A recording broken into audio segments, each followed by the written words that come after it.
didn't show up at the tavern, and Narendra didn't give us any leads. Ugh, that means we're stuck. Oh, Hatham, are you serious about seeing things through? Paimon's pretty surprised that you're this interested in the case. I thought you would have guessed the reason by now. Huh? Paimon has no clue. Hey, do you know? Yes. We were classmates. Oh, so that's why you asked to come along when Arav briefed you on the situation. So you're not here because you're interested in the case itself, but because you know the suspect? You couldn't be further from the truth, but I wasn't expecting much from you to begin with. For the time being, all you need to know is that we were once classmates.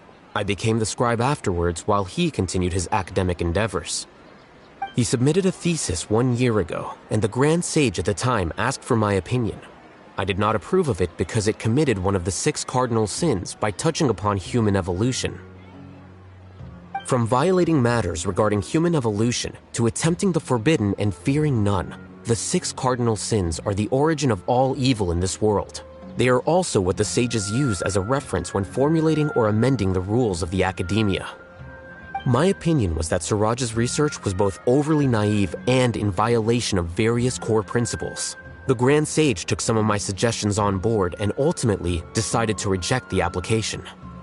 So that's why he's buying energy sources and electrical components. He's most likely trying to circumvent the rules and conduct his experiment in secret. That sounds super suspicious. Oh, we gotta stop him. Ilyas, can you try to remember things again? Maybe something new will pop up. I'm sorry, but I've already tried many times.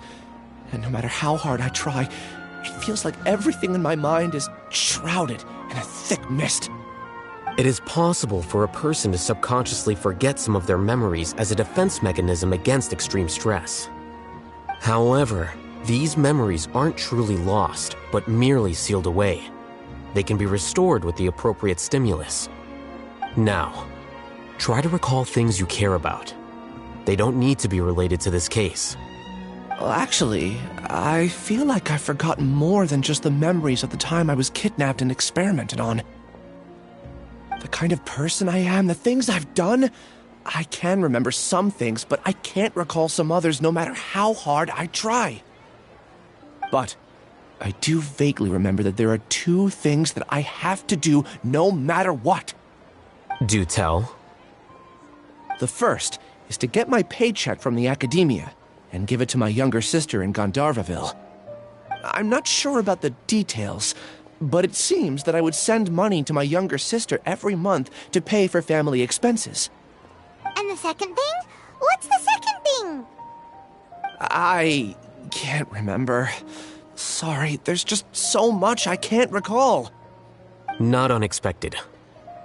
However, you're the only one who has seen Suraj and knows the exact location of his cave at present.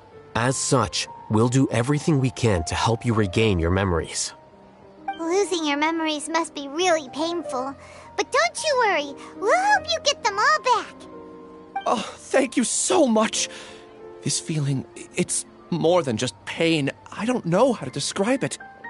I have so few memories that I don't even have a clear idea of who I am. And my head's always ringing. It feels like I could faint at any moment. But amidst all that, it also feels like I've been set free somehow. Nevertheless, I have you all to thank for bringing me what clarity I do have right now. Now, I do remember that I worked part-time at a place in the academia called the Research Preparation Center. That's also where I got my monthly paycheck. I see. In that case, let's go and find whoever's in charge there.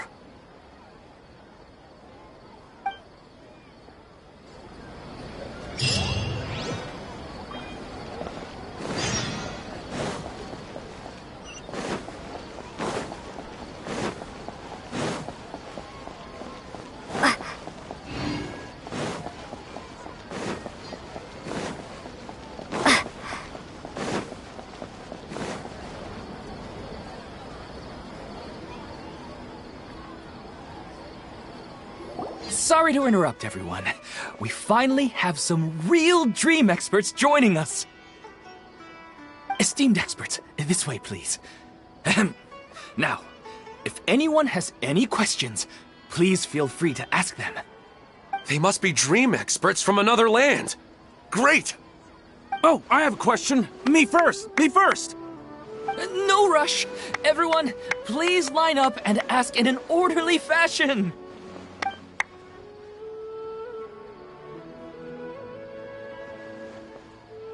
Whoa.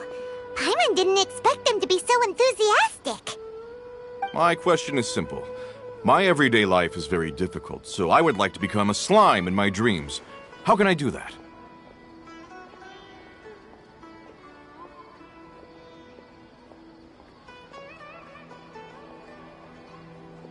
Oh, Paimon knows!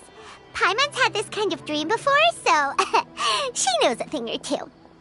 The first time, Paimon became an animal slime. Paimon was shot by an adventurer's arrow and flew in the sky all night long. The second time, Paimon became a dendro slime.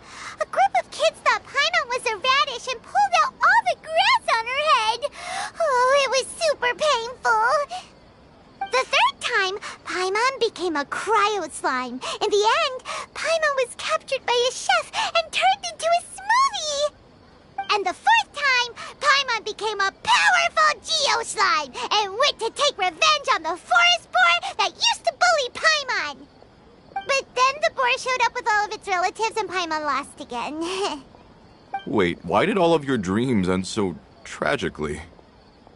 Because slimes are monsters, even though they look cute, they usually cause trouble and end up getting killed by adventurers.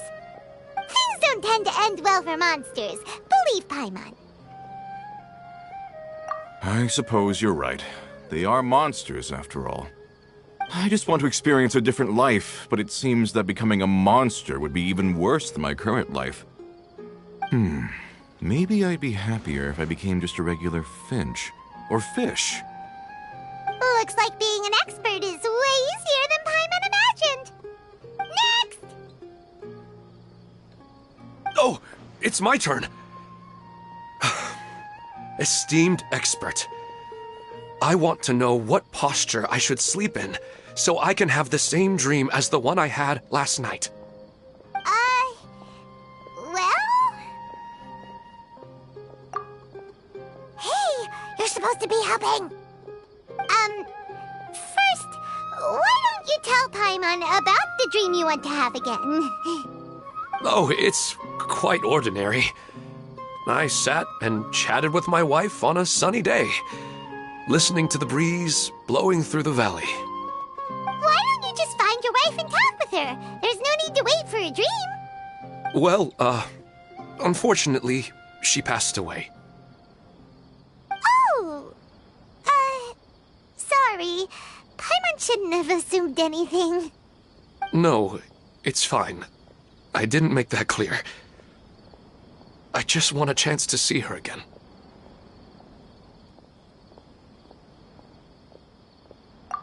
Yeah, it's not really about posture. What you think about right before falling asleep is probably way more important. Oh, is that all I have to do? Think about it. If you're the one thinking about her, and you're the one that'll be dreaming about her, then it'll be easier to connect your thoughts and dreams. You do have a point. I'll give it a try tonight. Thanks for your wise advice. Oh, my turn.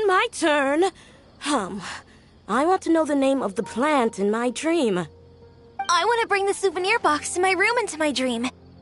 I dreamt of a raven flying over the wasteland last night. Does that have any kind of special meaning?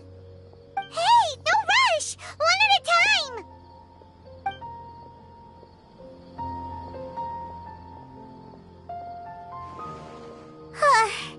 Their questions were way too difficult. We don't actually know anything more than they do. We're just more experienced dreamers, that's all.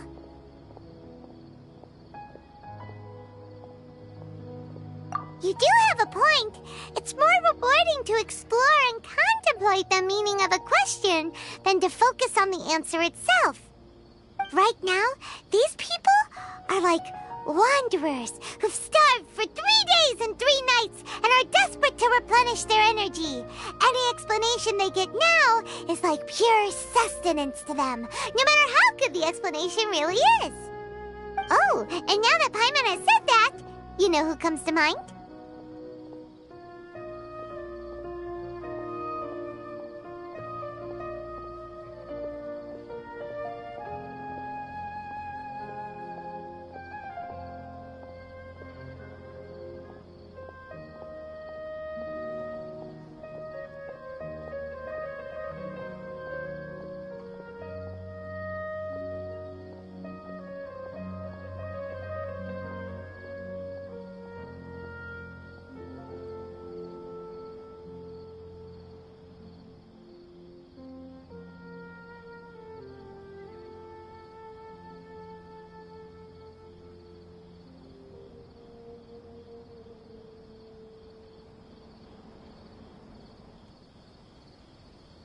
Bingo! If she was here, she'd probably be making some similar analogy. Unfortunately, she's super busy right now and may not have time for gatherings like this. Dear experts, we have another guest who would like to consult you. But you saw how we answered all the questions just now. We're not really all that knowledgeable. Ah, but this guest is rather special.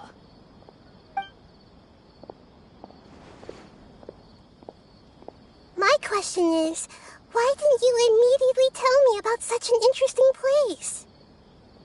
Huh? Nahida, how did you get here?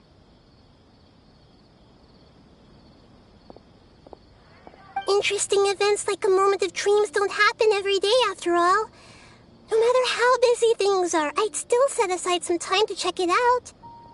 Anyway, I really didn't expect to meet you here. Oh, right! If there's anyone that understands dreams, it's you! You should be able to help us answer all these questions. You're not wrong. All right, they can ask me anything. The more interesting, the better.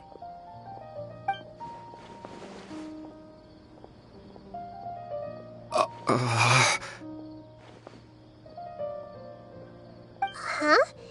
What's wrong? You were all so excited a minute ago.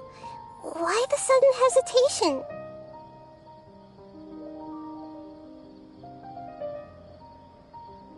Even so, it's not like I look super intimidating or anything, right? And in terms of reputation and renown, you've also done many great things in Sumeru, yet they didn't even flinch at you. Alas, the interesting questions have all vanished in an instant. It appears I'm the one spoiling the fun here. I'll see myself out. That's not true, Nahida. I don't want to get in the way of the original purpose of a moment of dreams, which is to let people gather here and freely share their marvelous dreams. Now the atmosphere here is like water poured into a container. The water is more secure and settled, but it has lost its free-flowing nature from the river. I just want it to be another drop in the water, not the cold and restrictive container. She's sulking. Hey! It's alright, everyone! No need to be shy. The Dendro Archon is really nice, so please just go ahead and ask. Otherwise, she'll leave. All right. I'll give it a try. Oh, it's the slime guy. Hey, drop the nicknames, would you? Besides, I don't want to become a slime anymore. Maybe a finch or fish is more suitable for me. I see. So you want to become a small animal in your dreams, right? Why do you think that sounds good to you? I guess I just want to experience something different. My everyday life is nothing but the same. The sky is right above me and the ocean just over the horizon, yet I remain caged in a life of monotony. So you want to experience something new in your dreams? Sorry. I'm getting a little confused. Why don't you seek out some new experiences in real life? Because if I don't work, I won't have any mora. Sure, I don't want to be out hammering nails and cutting wood every day, but I have aging parents and young children to take care of. By the time this all dawned on me, I realized that my life has already been filled to the brim by trifling matters, and I have no more freedom. But if that's the case, then even if you became a flying bird or swimming fish, you will still be hammering nails and cutting wood in your dreams. The reason is you've already been caged. It doesn't matter what your physical body turns into. Your mind will still be stuck in the same predicament. Really? That sounds pretty terrible. Then what should I do? I don't know everything that you're going through, but how about replacing your hammer? Huh? Replacing my hammer? That's right. Having worked for such a long time, you of all people must know what makes a good hammer. Well, of course. A good hammer needs to be heavy enough to drive the nail in with just a couple taps, and the handle has to have a good grip to it, not too smooth.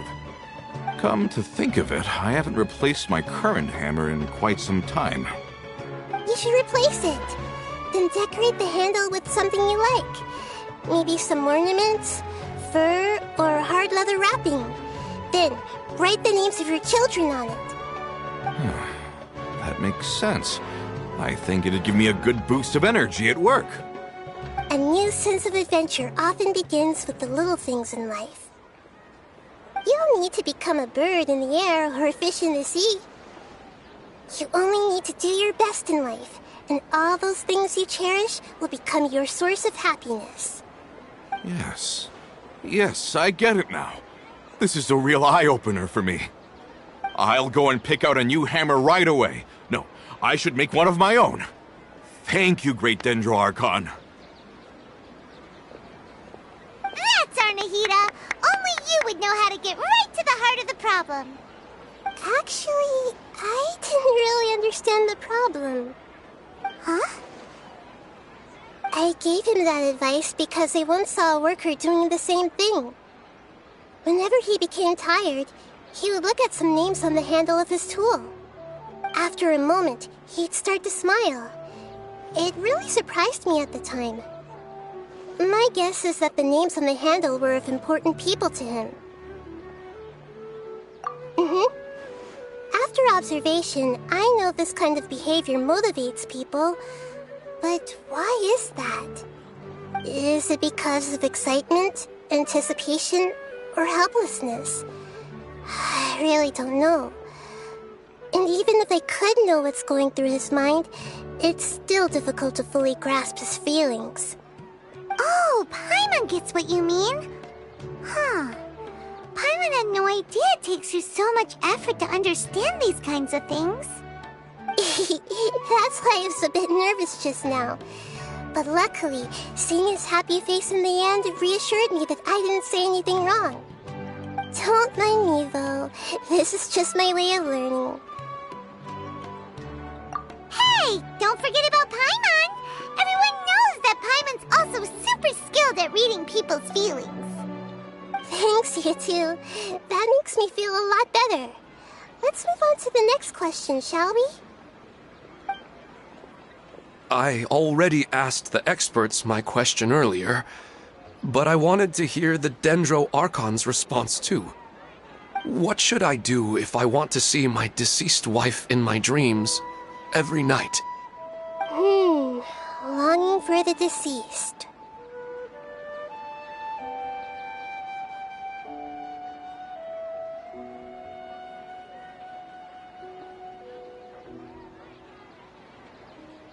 Even if you keep reliving those beautiful memories, it'll only highlight the emptiness in your real life. If your wife were still alive, she certainly wouldn't want to see you like this, would she? No, I suppose not. But our time together in my dreams is not just reliving our past together. I don't know. Maybe it's because I miss her too much. But it's really as if she had come back to life in my dreams. She even remembers each and every dream. After I wake up and then continue dreaming again later, we can pick up our conversation right where we last left off. That's really amazing. Statistically speaking, continuous dreams are extremely rare. It's almost as if my wife has obtained a second life in my dreams. But the more vivid she appears, the emptier I feel, and the more painful it is when I wake up. I don't know whether to call it a blessing or a curse. Maybe all of this is rooted in your deep longing for her. Were there any unresolved matters or regrets between the two of you? I don't know. I suppose my biggest regret is that I couldn't spend the rest of my life with her. I really felt like I was ready to move on. I wouldn't be so hesitant now if it weren't for these hyper-realistic dreams I've been having. Huh. You know, they say that whatever's on your mind is what goes into your dreams. But dreams are, and will forever be, just dreams. We are people living in the real world. It's not good to be overly obsessed with dreams. All it'll do is fill up your mind and eat away at your thoughts. Yes, I know. That's why I'm also a little disappointed in myself. I still need to take care of our child. And it's probably not good to let her see me in such a state. Anyway, thanks for your advice, Great Dendro Archon.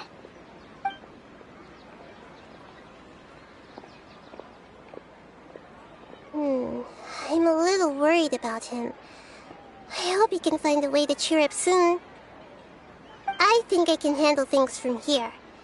You don't need to stay here if you find it boring. You're here to have a good time, after all.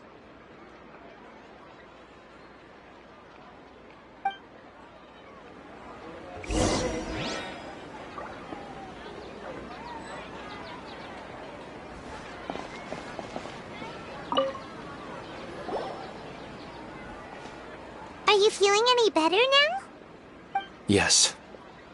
I think the Dendro Archon made a really good point. I need to stop dwelling on my wife like this and move on with my life. Now that I think about it, my wife and I always meet at a familiar place in my dreams. I know where that place exists in reality, but it's a bit far and dangerous. I don't dare to go there on my own. But at the same time, I feel as if I should go and have a look anyway. Perhaps I'll be able to move on once I see that there's nothing there. Otherwise, I'll keep on feeling like everything is covered in a haze, like I'm only half awake. Once I can stop dreaming about that place, I'll probably be able to get my life back together. Actually, you two are adventurers, right? If it's okay with you, could you escort me to that place? Yeah, it might also be a good chance for us to unwind.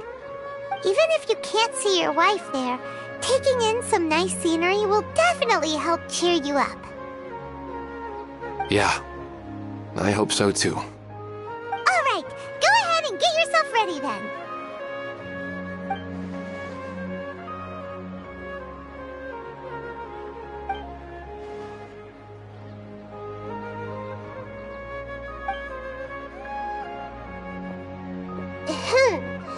Are you headed off to some interesting place without telling me again? Huh? Wait, aren't you supposed to be answering questions? I just finished, and I really got a lot out of it. So many interesting and novel thoughts. Anyway, it looks like you're going somewhere. Why don't you take me with you? Oh, there's no need to trouble you, Great Dendro Archon. I imagine you must have many other important things to deal with. No need to stand on ceremony. Besides, I wouldn't have asked to come along if I didn't have a good reason. I wanted to use this opportunity to discuss with you some things that are puzzling me right now. Huh. I didn't know the great Dendro Archon could become puzzled too. I'm not all that different from you, you know. Alright, let's go. We can talk on the way.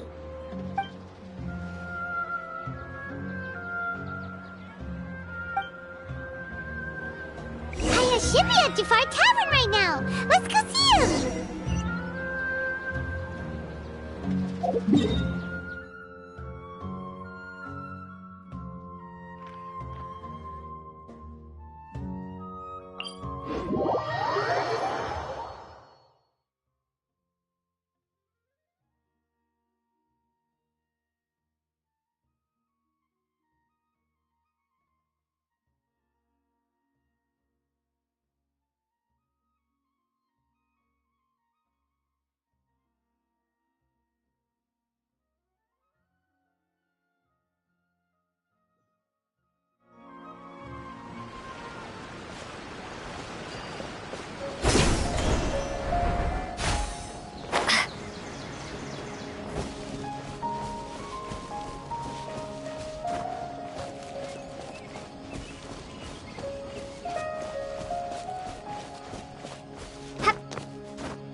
Freeze!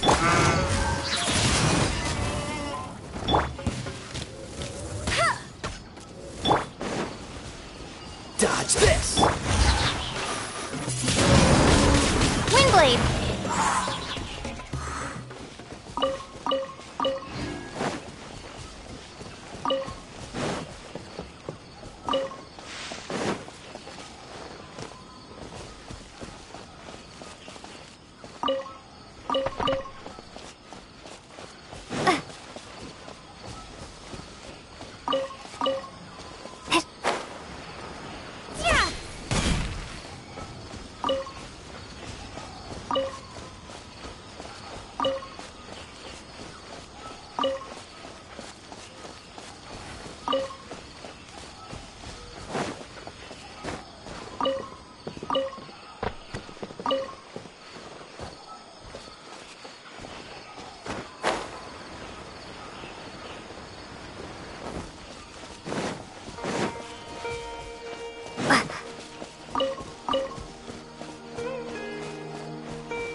leisurely stroll. Huh. Do adventurers often go to places like this? Huh. I guess so. So, this is where you always meet your wife in your dreams? Yes, for the most part. Our place is on the summit, just up ahead. When I saw her in my dreams, we didn't do anything but talk about ordinary, mundane topics. I'd tell her about our daughter, Haidar, and she always listened intently. She would also reminisce about the past with me, telling me interesting stories and cracking jokes. It feels like no matter how long we may chat, it's never enough. Sometimes, it's the little things in life that matter the most. This is the part I'm a little puzzled about. I'm very familiar with dreams, and normally, they lack logic and continuity. But you said she could remember what you had told her before, right? That's right. She always listened to me carefully in real life, and now, she's doing the same in my dreams. She always surprises me with some details from our lives in the real world. The fact that she can remember such things makes me feel like she's alive. Whoa, that's pretty weird. Well, dreams are kind of weird to begin with. However, the problem is that his dreams have too much structure and continuity. Most dreams are far more fragile than you can imagine. For example, a loud noise outside your window in the real world could cause your dream self to get loaded into and fired out of a big cannon. Another example. If you're thirsty in the real world, then you might find yourself trudging through a desert in your dream. But the appearance of your wife seems unusually stable and unaffected by any outside interference. Statistically, this should be extremely rare. I don't understand it either. But I have no reason to suspect or reject these dreams. They're too beautiful. But I still want to figure out the how and the why. These kind of dreams are novel to me as well. That's why I want to have a look at the scene your dreams have been taking place at. Let's go. Just think of it as a nice little hike to the top of the mountain.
Wasn't kidding.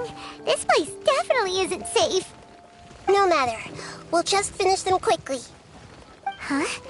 Are you going to fight too, Nahida? Of course. This is all part of our little trip.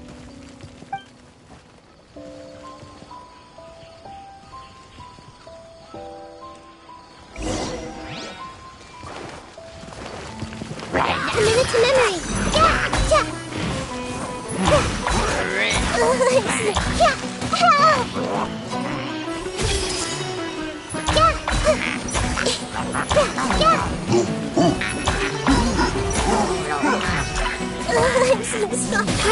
Grow.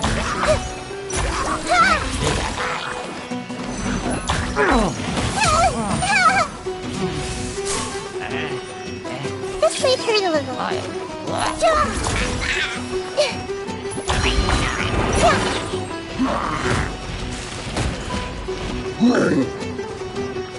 committed to memory.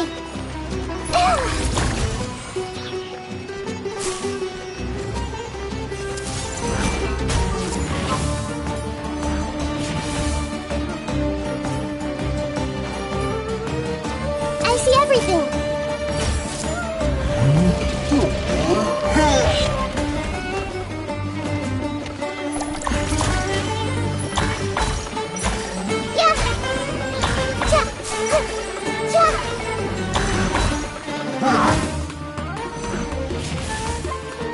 Everyone hold hands.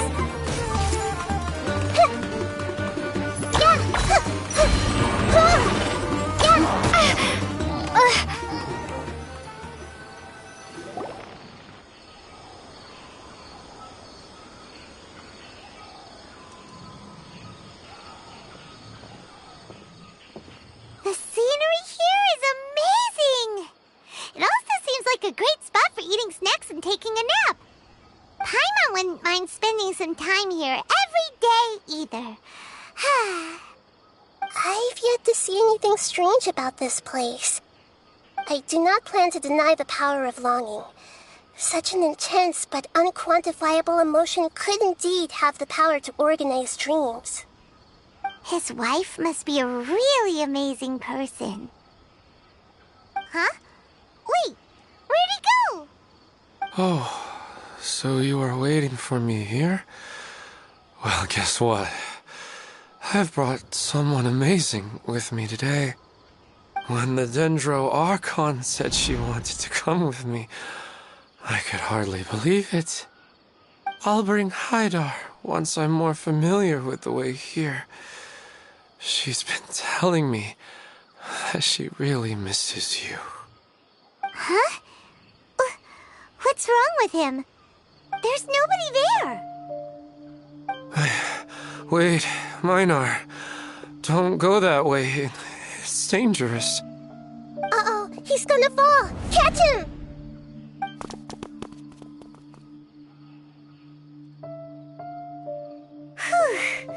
Luckily he didn't fall. But what was all that rambling about? He also looks like he's passed out.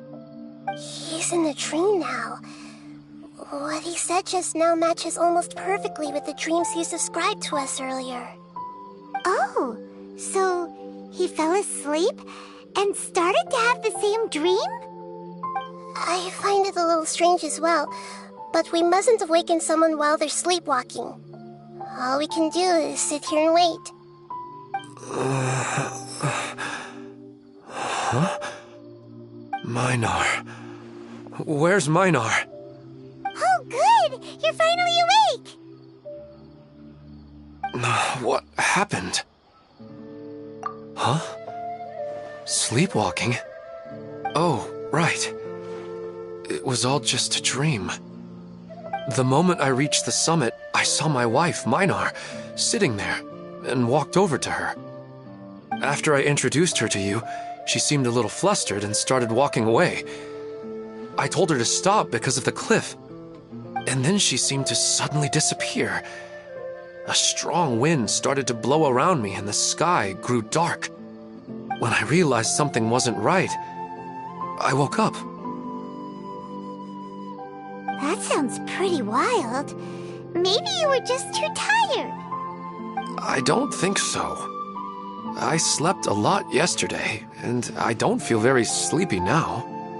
Maybe we've affected the way his subconscious constructs dreams by following him here. Anyway, all that matters is that you woke up safe and sound. I think I know what happened now. I'm sorry. If it weren't for you, I would have fallen. Let's head back now. Don't come back to this place again for the time being. Oh, okay. Nahida, what's on your mind? Paimon's a little worried now.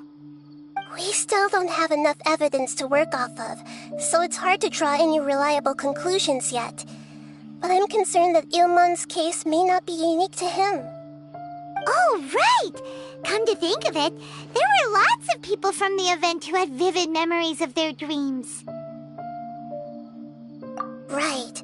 And not only at a moment of dreams, there may be people like this all across Sumeru. We need to understand what's happening and the rate of its development as soon as possible. Then there's no time to lose. Let's head back. Stop standing there, Ailmon. Let's go.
You're back already.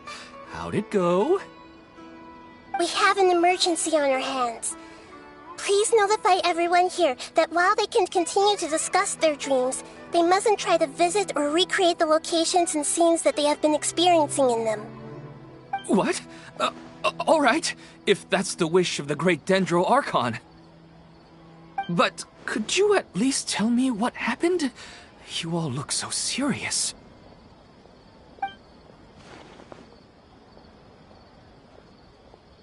I see. I never knew even a dream could be so dangerous. Don't worry. I'll be sure to notify all the event participants and inform the other staff members about what has happened.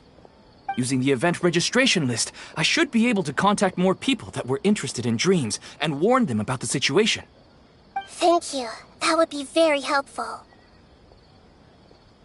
Let me confirm if all of today's participants are still here. Atta has already left. It seemed that he was on his way to make a hammer, so that shouldn't be a problem. Oh, wait a second. Where's Katya? Has anyone seen Katya? Has she already left? Oh, I think she already left. She said there was somewhere she wanted to go. Oh no. Did she want to look for the place from her dreams too? Can you tell us where she went? Yes, she did briefly mention it.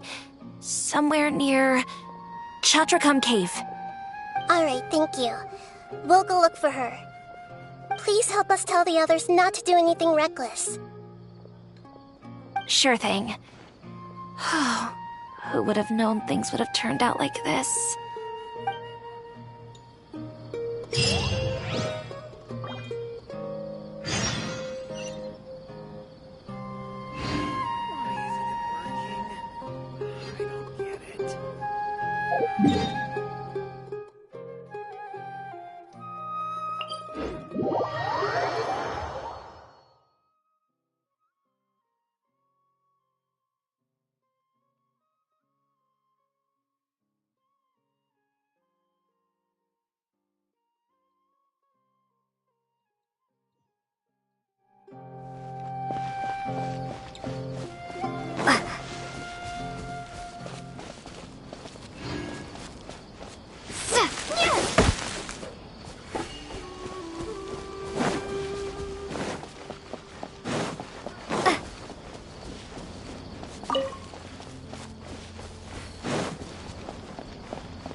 You? Yeah. Cool it! Windblade!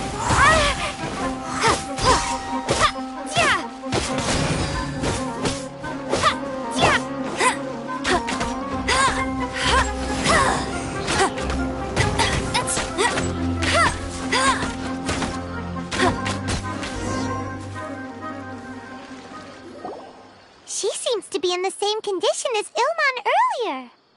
Yes, but luckily she hasn't been injured or jolted awake yet.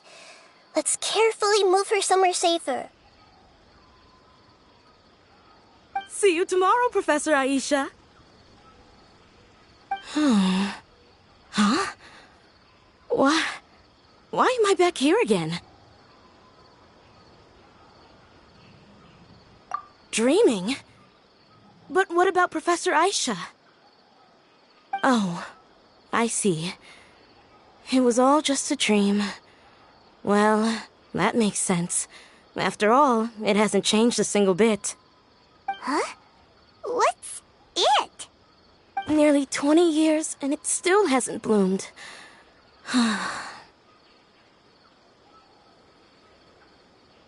Does it have something to do with your dream? Please, tell us what you mean. Sorry. I'm still feeling a little groggy. Please give me a moment here. Alright. Where to start? Right! This plant.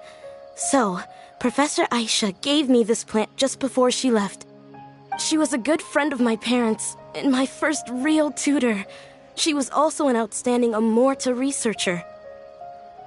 In addition to her extraordinary academic talents, she was also skilled in combat and would accept lots of work from the Adventurers Guild. Oh, so you mean she's left on an adventure? Yes. When I was about 10 years old, she told me that she must go look for the secrets of the Abyss, and that she would be gone for a long time. I grabbed hold of her and wouldn't let go. I didn't know what the Abyss was. I just knew that she was like family to me.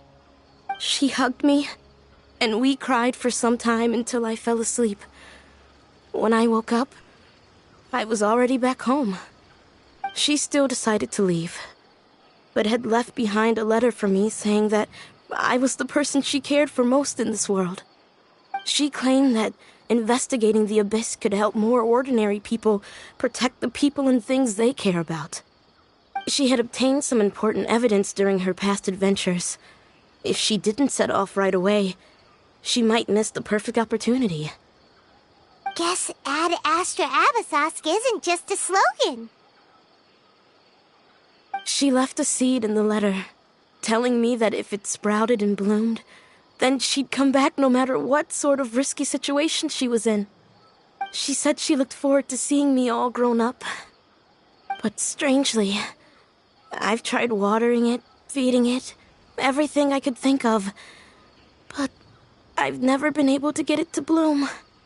I even went to ask the Amorta researchers, and they couldn't explain it either. May I have a look at the plant? Of course. I was hoping the great Dendro Archon could help me solve this problem. Let me see.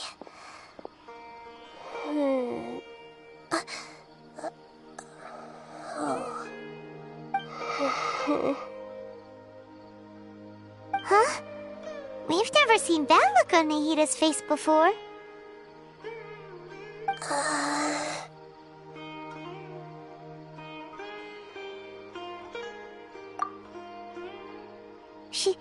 She looks a little unwell. Hold on, we'll be right back.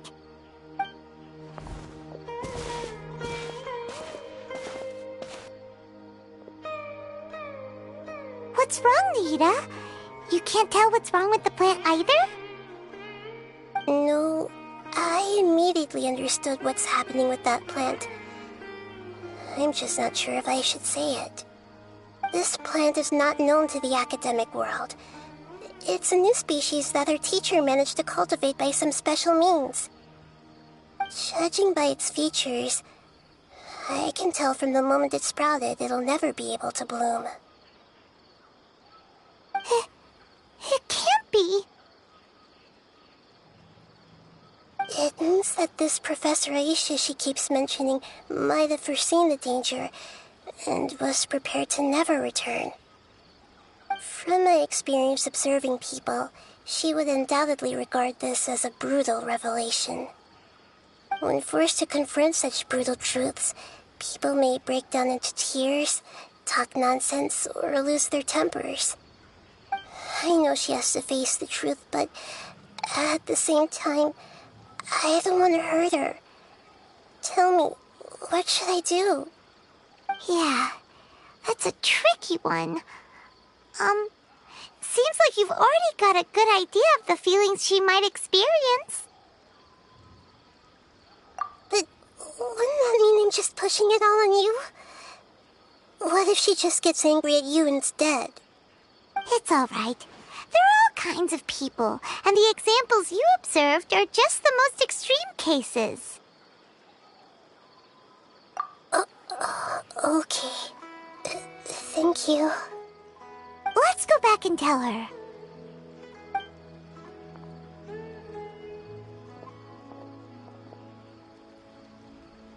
Huh?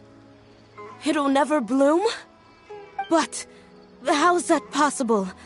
If a plant is unable to bloom, doesn't that mean it can't reproduce either?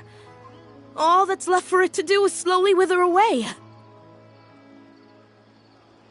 Are you saying she never intended to return? Seriously? So everything she said was a lie? But she meant well. Since the separation was inevitable, she hoped that you would be able to come to grips with such a cruel parting a little later in life.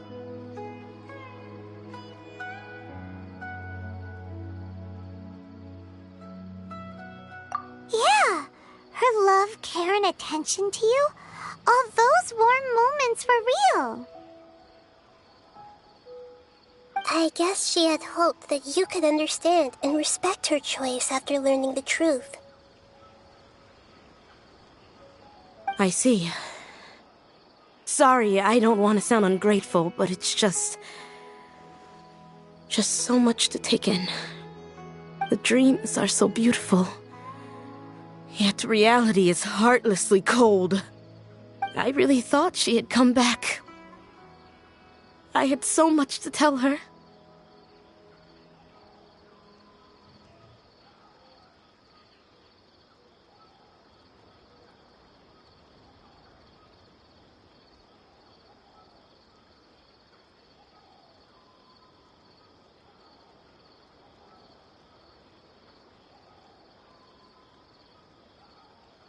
These dreams may not be as pure and beautiful as they seem. Some kind of power may be exploiting your feelings. Really? Yes. So with that in mind, until our investigation is completed, please return to the event and ignore any further temptations from your dreams. I see. Thank you for rescuing me, and sorry for the trouble. Luckily, the plant didn't get hurt either. Otherwise, I wouldn't have anything left to remember her by. Thanks, Traveler in Paimon. She seems to have finally accepted the truth, but I think she'll still need a long time to come to terms with her feelings. I saw her waver the moment you mentioned love. It was almost like a gentle rain, arriving just in time to put out a fire that was about to spread. It's because people have something called empathy. Empathy? I see. This is valuable knowledge indeed. By the way, you said there may be something that's trying to exploit their feelings. Any idea what that might be? Yes. What's common between Ilmon and Katya's cases is that they've both lost someone dear to them.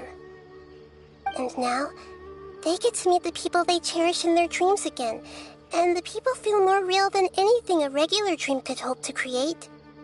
Instead of interpreting it as a result of their longing, I have to consider a more antagonistic explanation. Someone is taking advantage of their longing. Yeah, they're just causing these people to dream. What are they after? This is exactly what we need to investigate. Anyway, let's pay another visit to a moment of dreams. I have a bad feeling about all this. I hope things haven't gotten any worse.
Dodge this!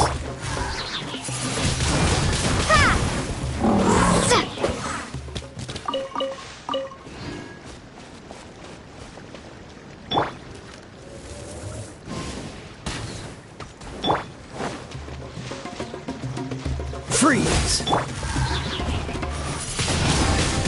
Windblade!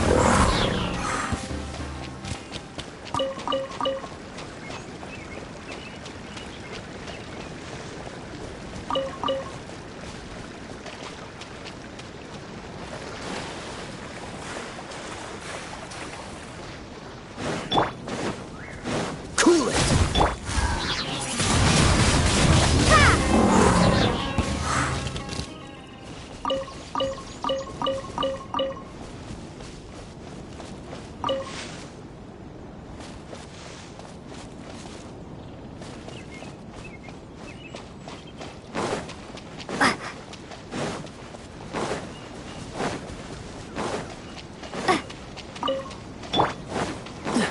Freeze! Windblade!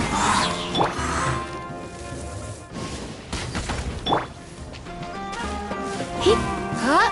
Hit.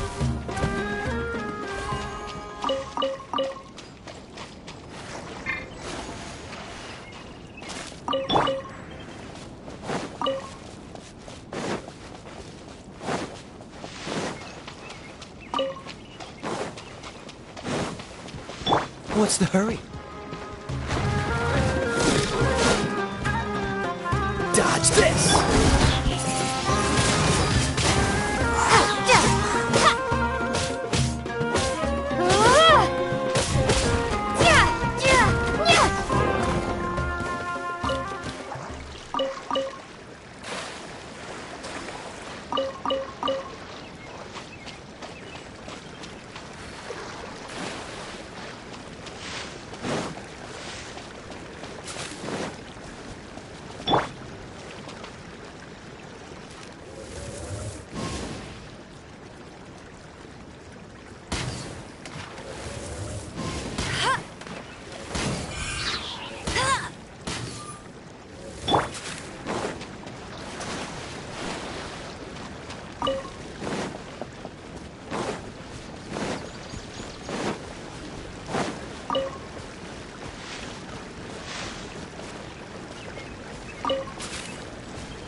Dodge this!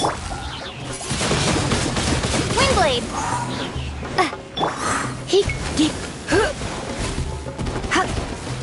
Come a little closer.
Who ate a poisonous mushroom this time?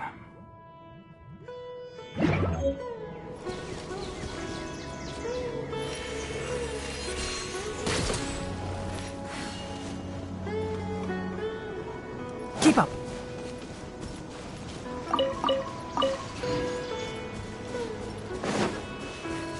Ha!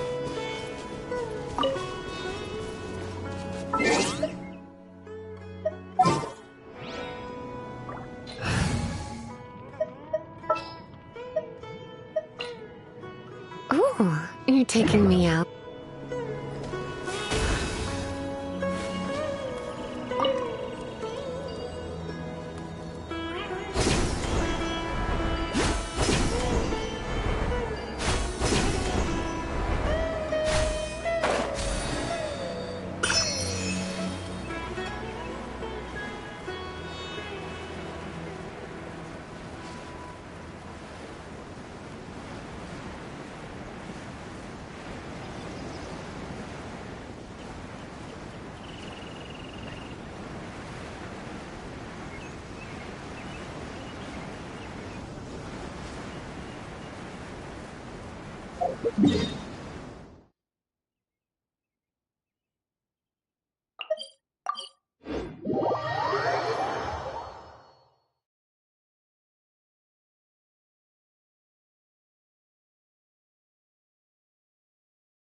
We're back.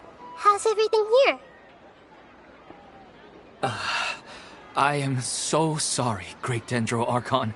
We're still trying to figure out how to explain the whole thing to everyone. Because of your warning, we've brought dreamers here even if they were completely unaware of the danger. But some of them have already fallen asleep, and they haven't woken up for a long time. I fear there's nothing we can do about it. A moment of dreams is just a small interest group. We don't have enough staff members to handle this. Just as I expected. It seems my guess was correct. It's the Dendro Archon. She's back. What happened? Why have we been gathered here? Many of you here have been experiencing some beautiful dreams. But I'm sorry to tell you that based on our investigation, there's some kind of conspiracy behind them. Before we learn the truth, please don't try to recreate the scenes in your dreams. Whatever you see, don't be tempted by them. Huh? But... I don't think it's a big deal. Aren't we just dreaming? It's not like dreams will have an effect on others. We've already met 2 people who ran off to the countryside alone and got caught in dangerous situations by falling to the temptations in their dreams. That's right! These aren't just dreams! It's serious! Alright, I get it. So does that mean once we have some conclusive results from the investigation, we can continue to enjoy these dreams? Yeah, I still want to visit my sister in my dreams.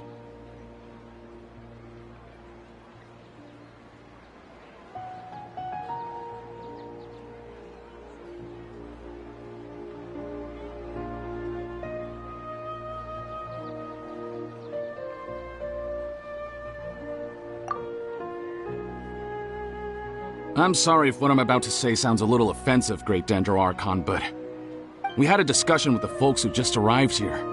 In all of our dreams, we were able to reunite with people who were very close to us. They all seemed as if they were alive again, which makes us reluctant to wake up. Yes, that's also what we've observed in our investigation. So if the results of this investigation would mean an end to those dreams, that'd be quite cruel to us. All of us understand the danger, but perhaps you can't quite understand just how much those people mean to us. I don't think everyone will be on board with the plan to abandon these dreams for good. Before the conclusion of the investigation, they'll at least want to meet the people in their dreams one last time and say goodbye. We've never had such a difficult situation before. It appears that not many people are willing to cooperate. So they still want to return to their dreams despite knowing the danger? That's right. Compared with these sweet and beautiful dreams, our warnings of danger are dull and emotionless. It looks like the situation will inevitably spiral out of control. The more time we waste, the more people will ignore our warnings and return to their alluring dreams. So, what should we do? Seems we have to go into a dream and find out the truth for ourselves. Pedrush, is there anyone here who's experiencing a marvelous dream right now? Let me think. Yes, this way. Good. Please take us there. This lady refused to heed our warnings and fell asleep here a little earlier.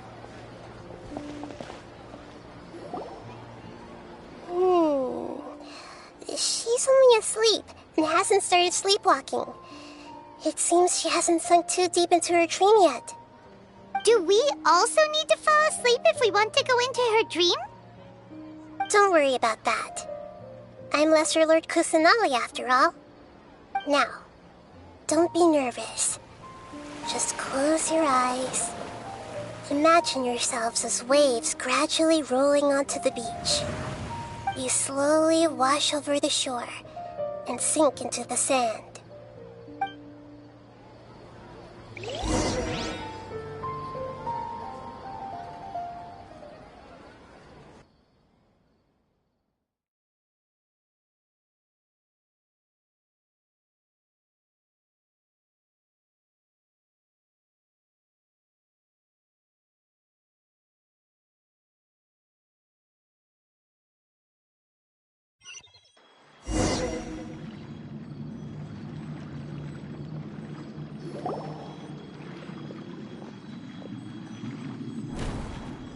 What's wrong, Traveler?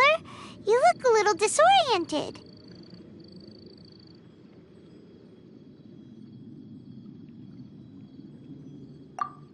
Really? Paimon didn't notice anything. Anyway, seems like we've made it into the dream.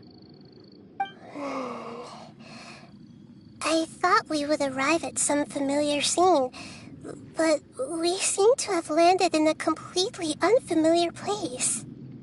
Whoa! So many giant plants! Even in the sky! Amazing. Theoretically, we should have gone straight into Debbie's dream. Things do seem to have gone a bit sideways here. Anyway, let's see if we can find any leads.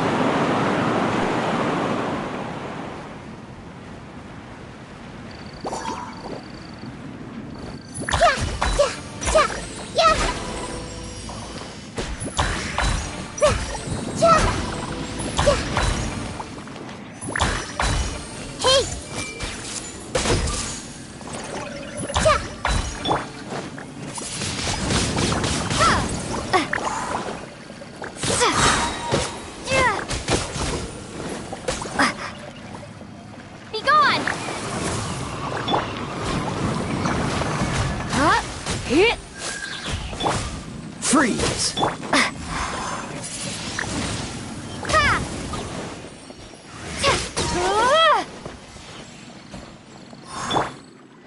I see everything! Yeah! Yeah! Yeah! Yeah! Yeah! Yeah!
A door?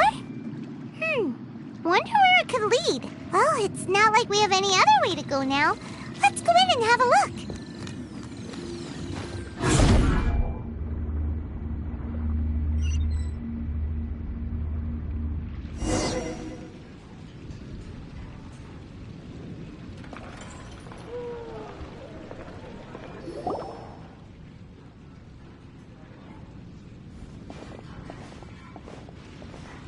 Hey, this place looks familiar.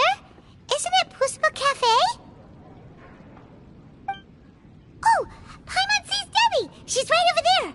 Looks like we've come to the right place. These alluring dreams often portray a scene from real life, which concurs with our previous findings.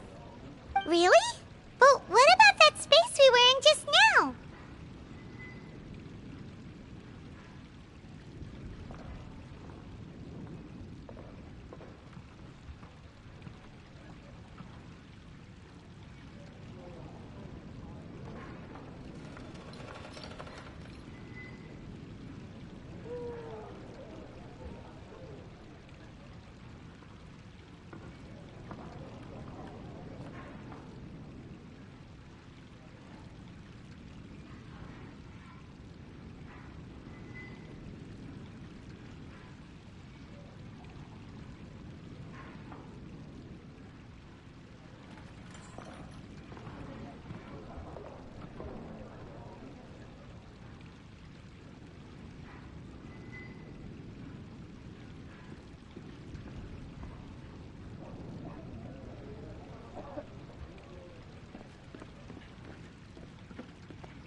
You can't mean this is another collective dream? Yes. Given that so many people have been experiencing these beautiful dreams, I would say it's very likely that they're interconnected. Compared to an interconnected dream, independent individual dreams would be much harder to manage and manipulate. Ah, Paimon gets it now. Well, let's go talk with Debbie. Oh, but there are some other people next to her. Are they dreaming too? If this space is exclusive to Debbie's dream, then the others beside her are most likely the people she cherishes. Anyway, we should confirm that first, just to be sure. Huh. How do we do that? Just leave it to me.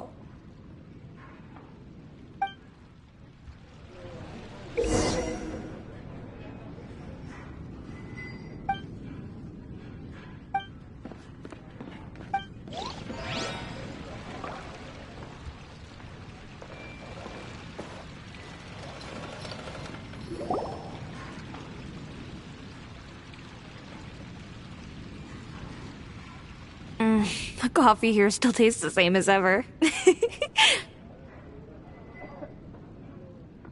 You two have traveled all around Tibet. Surely you've all tasted better coffee than this. I suppose so, but no matter how good things may be elsewhere, nothing beats the taste of home. That's right. It's hard to change your tastes. Anyway, here's to your return home. Welcome back, everyone.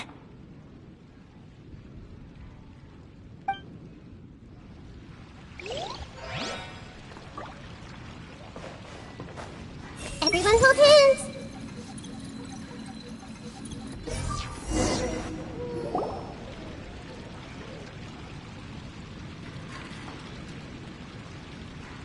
Huh.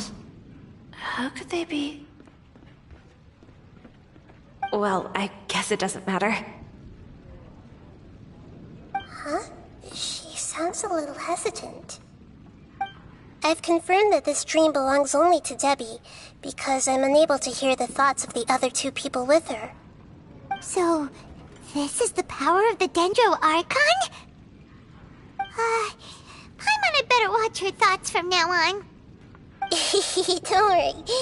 I don't often use my powers like this. It's rather impolite. Alright, I need to get myself ready. It won't be easy to break it to her, but there's no avoiding it now. The Great Dendro Archon! What brings you here? I'm sorry to interrupt your celebration, but have you noticed that what's happening here doesn't quite match up with your memories?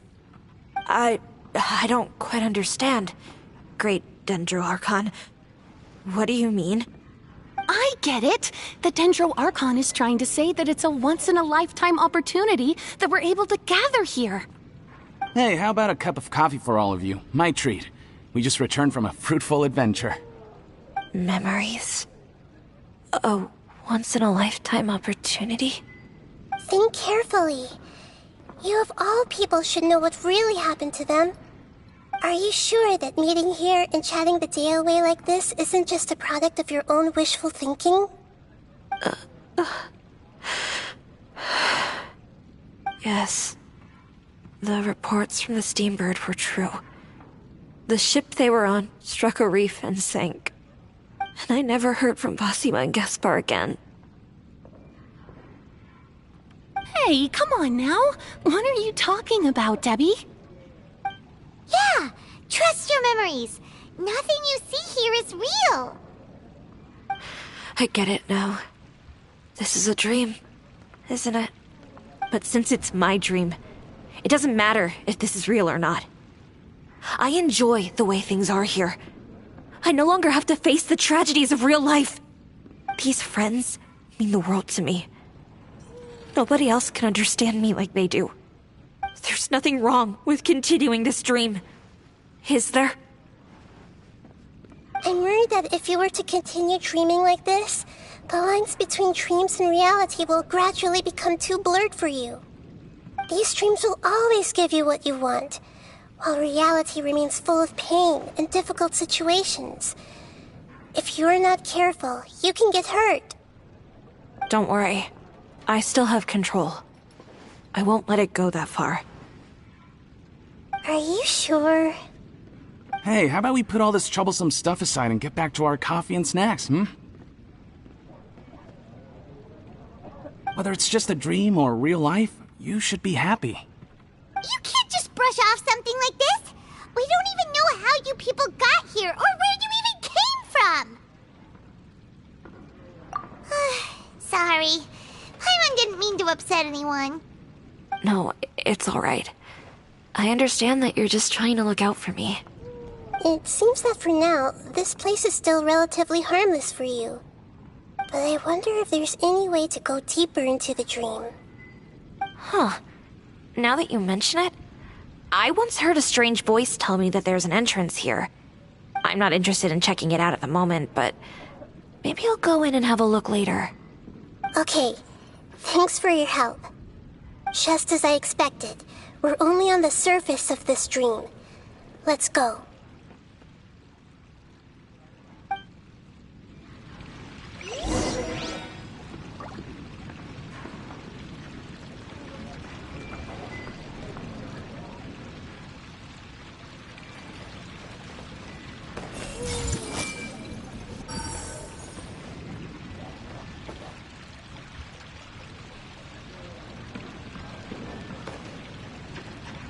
I see everything!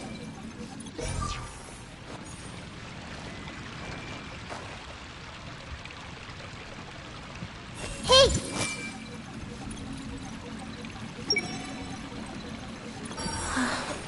It's all just a dream.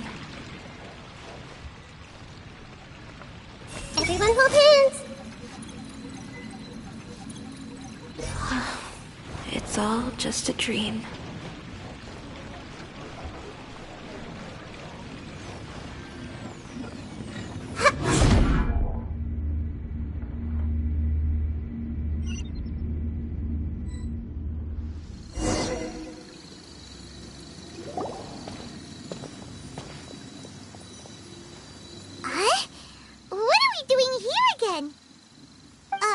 Wait a second.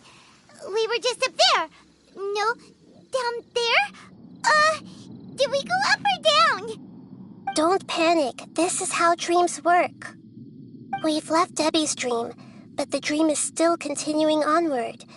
I'm not sure where it'll lead us. This dream has the ability to create imaginary people, which is why people are so unwilling to wake up. If it weren't for what we just saw, Paimon might still find that a bit hard to believe. I have a guess. If these dreams are connected, then there should be some sort of order to them. The fact that Debbie was able to realize that she was dreaming means that she is not very deep in the dream yet. But the space we're in has been turned upside down. Do you remember the characteristics of dreams that I mentioned earlier?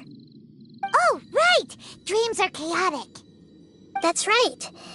It's possible that we're heading deeper into this dream now, and the deeper we go, the closer we'll get to the essence of the dream. Right! So the answers might be waiting for us deeper in the dream! Yes, and we should get ready for whatever we may encounter.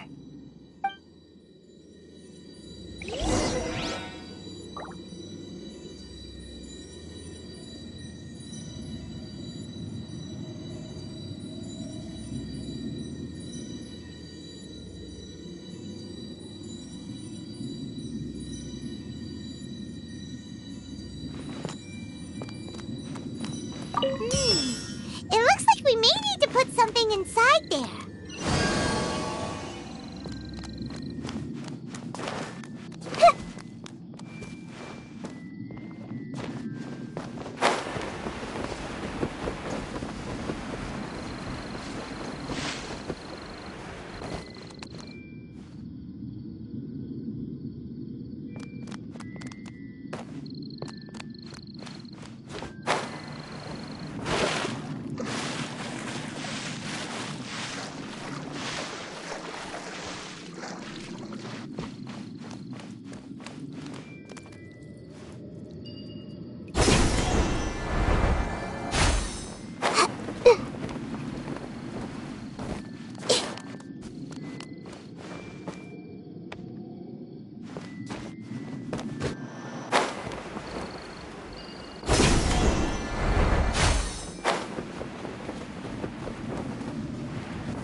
Come a little closer.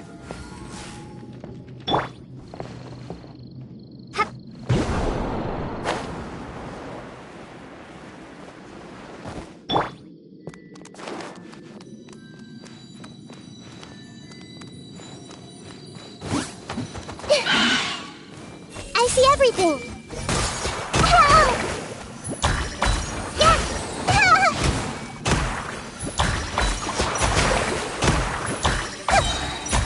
The Temple of Wisdom!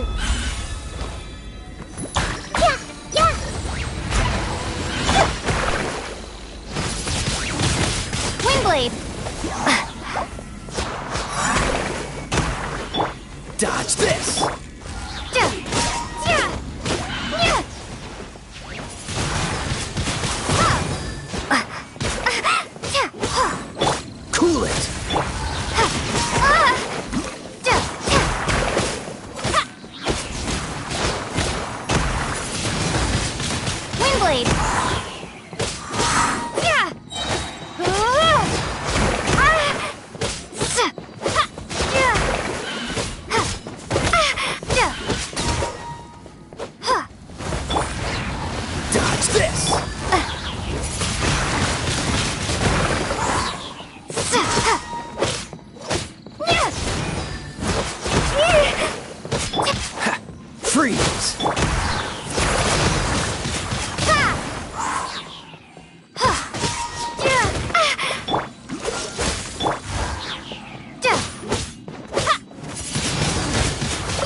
Yes, and it appears again as soon as the rain stops. It's less like a flower, and more like a dendro slime that's trying to keep out of sight. Here we go again with Nahida's analogies.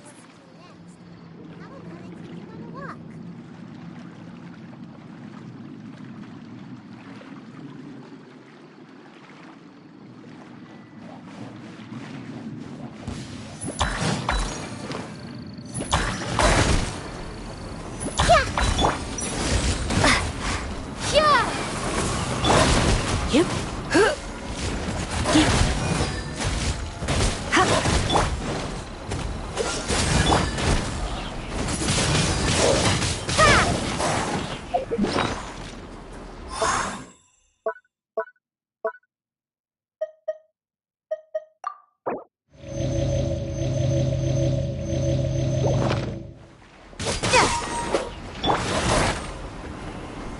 Dodge this!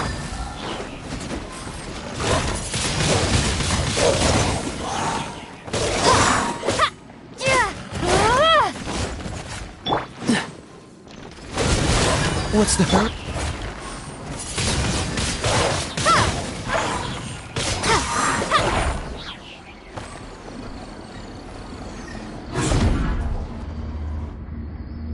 Huh?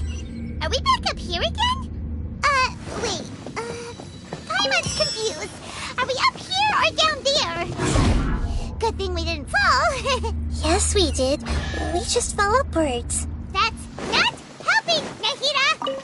Paimon has no clue what's going on anymore!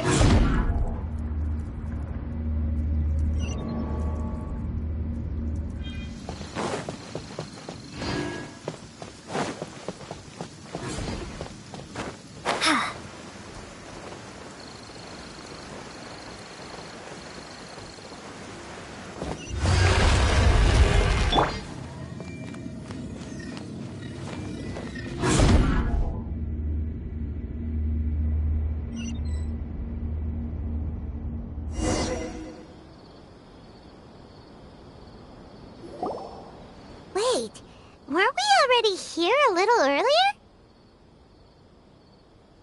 This is probably Ilmon's dream. Huh? Why would he start dreaming again? Yes, but it seems that the danger isn't enough to stop him from longing for his wife. Based on what we've learned so far, he must be sleeping more deeply for his dreams to appear here. But fortunately, he already knows us from before, so hopefully we'll be able to wake him up.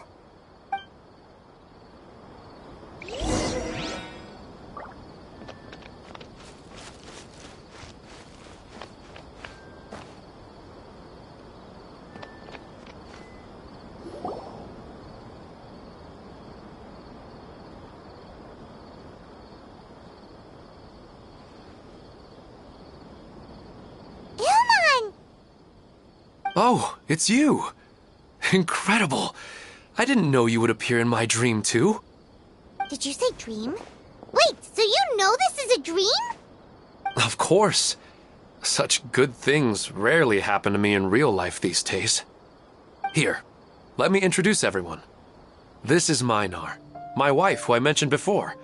And this is our daughter, Hydar. Hello. It's a great honor to meet the Dendro Archon. Whoa, Dad! You know the Dendro Archon? That's amazing! And what's this? Is it a new toy? No, it's Paimon, not a toy! Anyway, now's not the time for that! Nahida, this doesn't seem to add up with what we were expecting. You're right. Let me think for a bit here. Oh, right! We didn't see him in a moment of dreams earlier. Paimon thought he'd gone home. Sorry. I just had to make sure that Hydar could get a chance to see her mother. I had gotten pretty familiar with the hike, so I brought Hydar with me.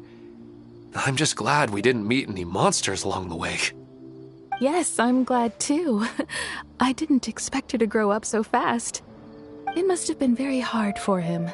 I regret not being able to fulfill my role as a wife and a mother. No, don't talk like that. Let's leave all that unhappy stuff behind for now. Even if we're in a dream, it's still a blessing that we've been able to reunite in this way.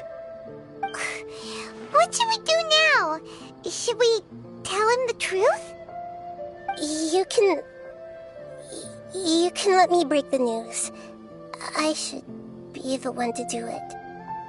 I'm sorry, but I should tell you that your dream did not create us. We are real people with our own consciousness. Like the last time we met, we are still investigating this dream, and we've already learned some things about it. So you mean there's something nefarious with this dream as well? Ilmon, what's going on? It seems the reunion of our family is destined to only be temporary. Huh? Is Mom leaving? Maybe. But in all likelihood, that is indeed how things will end. Oh. No, Mom, you can't leave! I'm afraid I don't quite understand what's going on. Don't worry, Haidar. Mom's not going anywhere. Please, don't cry. Minar doesn't understand any of this. I'm fully aware that this is a dream, so that's why I've never told her the truth, but... Never mind. It's not like I would know what to say. I mean, I don't get any of the complicated stuff. But regardless of whether this dream is good or bad, you're here to resolve it, right? Yes. Then please, let us enjoy this moment for just a while longer. Regardless of whatever caused this dream to come to pass, I feel extremely grateful to have had the chance to reunite with my family. But does this dream really have to disappear? I'm afraid so. Sorry. Okay. I see. Please, come this way.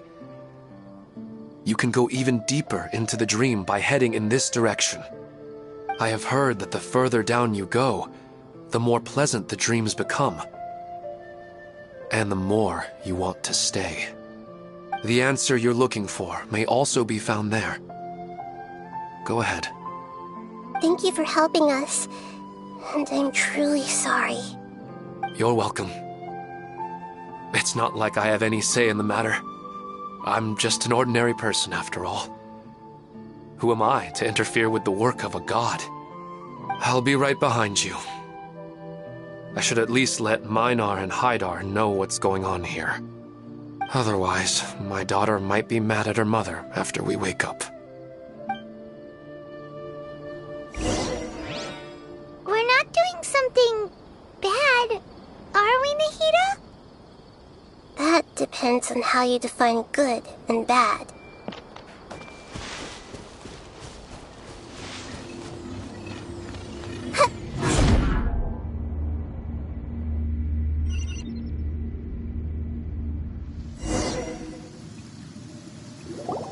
It's the same place again. This place is almost like a flight of stairs that connects all the dreams together. But they appear to be getting more and more aggressive. Regular stairs wouldn't try to attack us.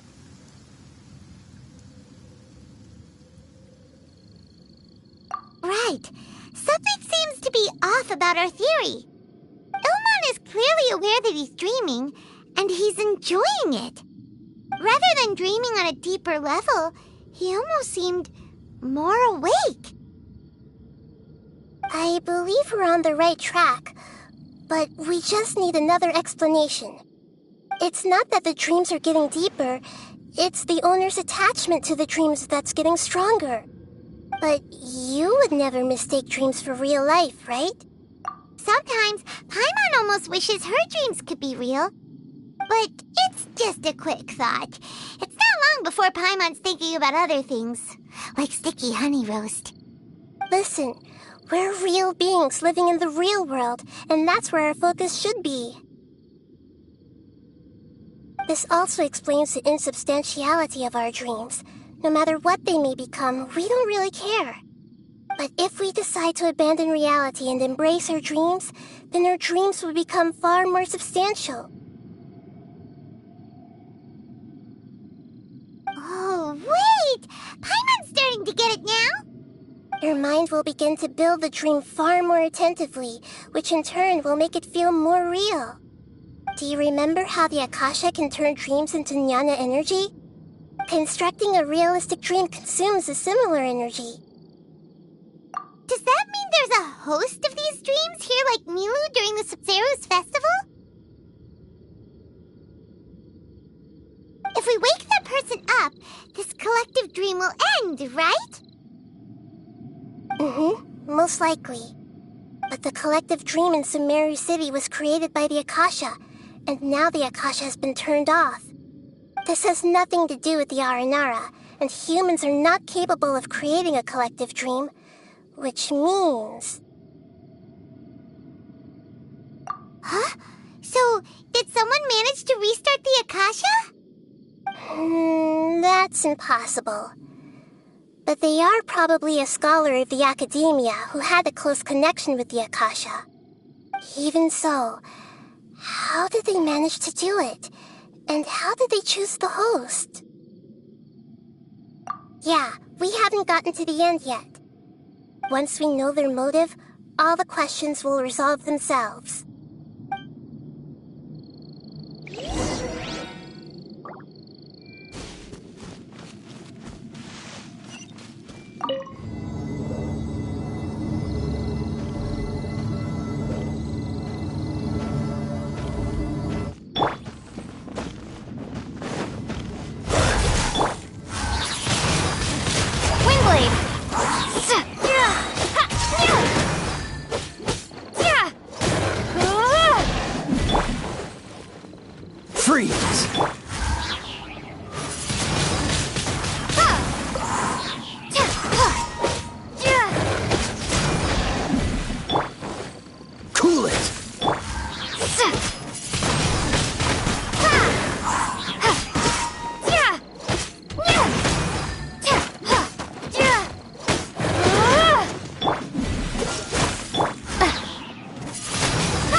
That used to be here has turned into rain. Then let's get through here before the water level rises.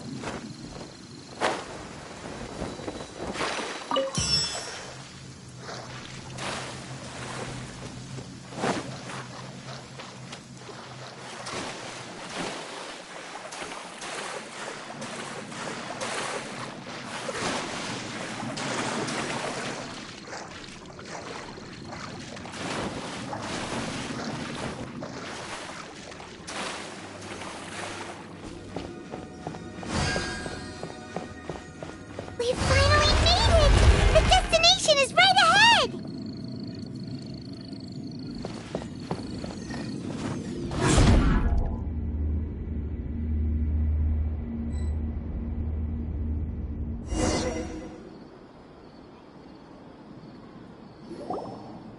Wow!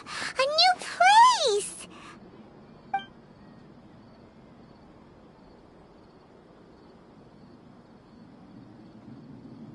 Well, it's just new to Paimon in this dream. this should be the final destination. Huh? Really? Yeah, these are just ordinary city streets. I have powers related to dreams, so it's usually easy for me to tell who's dreaming and who's created by dreams. I guess only those who have thoroughly accepted this dream will be able to come here. There are so many people here. How can we find the host? Don't worry, I have a way.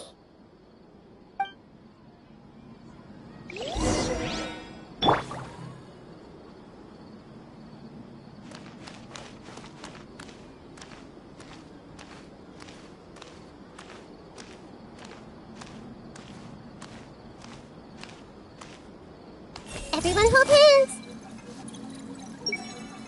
Lisa's always so calm. I wish I were the same.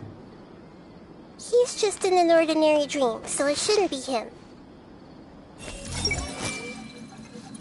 Shadia has such good taste. I can never go wrong with her opinion. No, it doesn't seem to be her.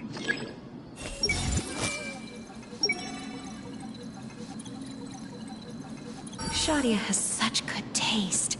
I can never go wrong with her opinion. No, it doesn't seem to be her. Hey! Who doesn't want a dream to last forever? He's just entered the dream recently. It's definitely not him. However...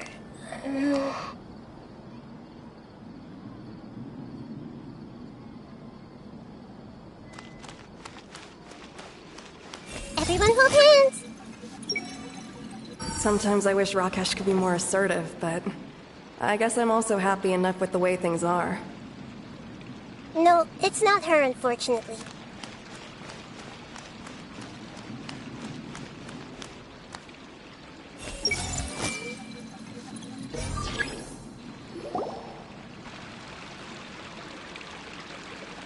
You know, I've heard that plants grow better if you play music for them.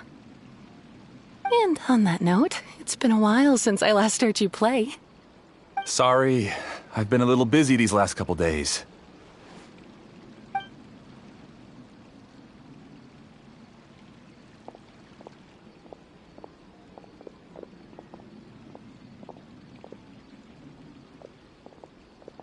Oh, the Dendro Archon. What a pleasant surprise. Oh, welcome, Great Dendro Archon. And your companions, too. Welcome. I'm Amira. I run the flower shop here. And this is my husband, Moses. Yes, how may we help you? You already know all about me. There's no need for all the pleasantries. Perhaps I should call you the dream's owner? As expected of the Dendro Archon. I'm sorry, Amira. It seems my research has attracted the Dendro Archon's attention. Why don't you go back to the flower shop? I'll come help you a little later. Okay, of course, dear. I'll see you later.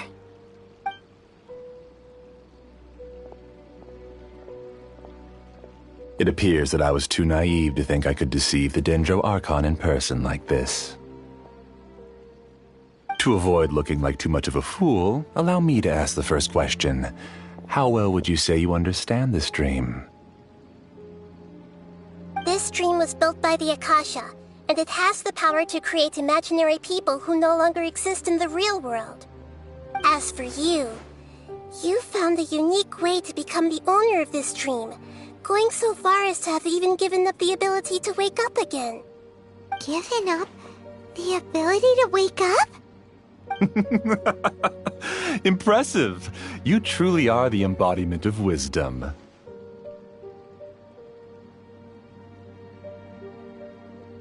Please, tell me how you were able to arrive at such a conclusion. In return, I'll answer the question you're most curious about. It's simple.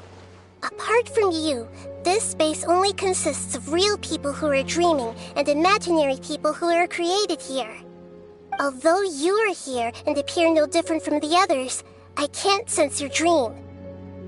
How can I wake up a person who's already awake? Fascinating.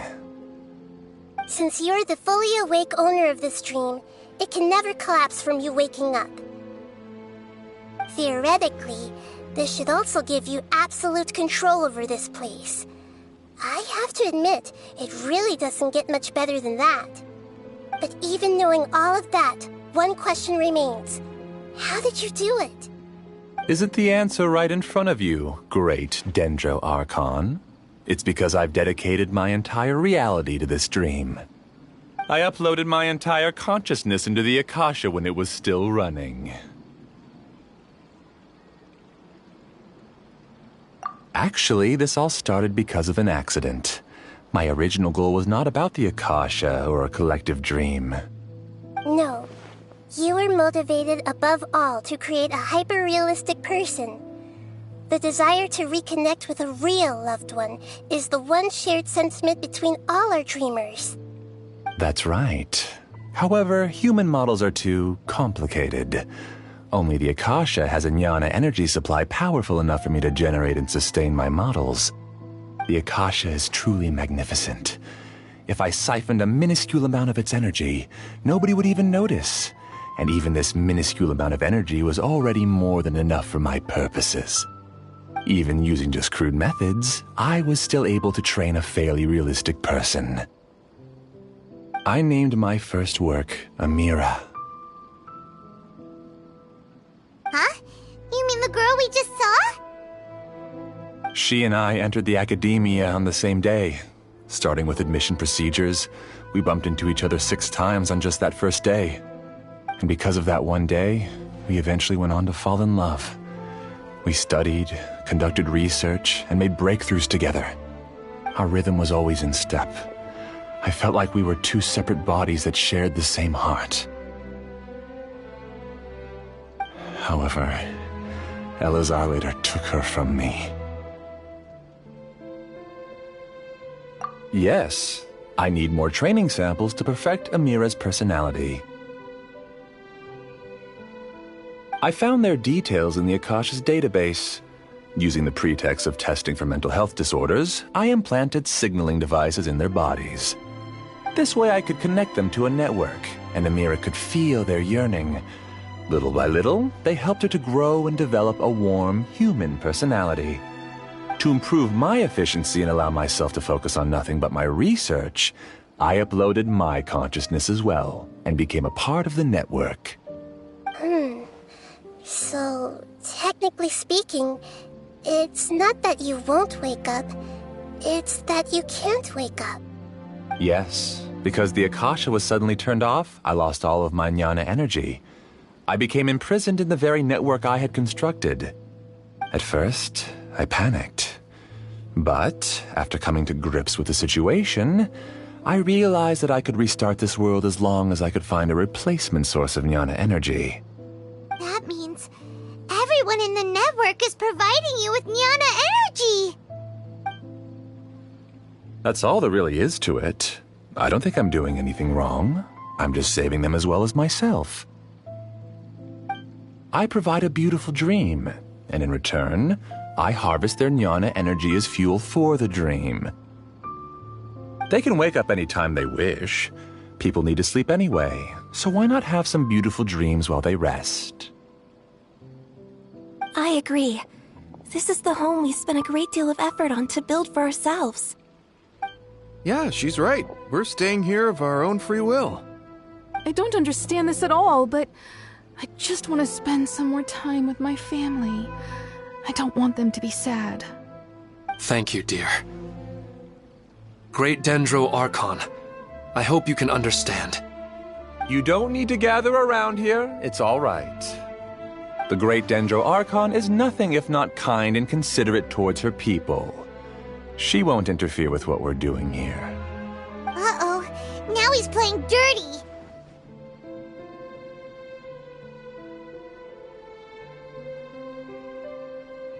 It seems like I won't need you to answer my last question. You're willing to tell me all your secrets because you have nothing to fear. If you use real people as your weapon and turn them against their Archon, then there's nothing the Archon can do. They just want to be with the people they cherish. I don't think there's anything wrong with me providing them with that opportunity. They don't wish to eternally part with their spouses and friends. What's so wrong about that? If you understood humans a little better, or had also experienced firsthand the absolute devastation of loss, then perhaps you wouldn't be so cold towards us.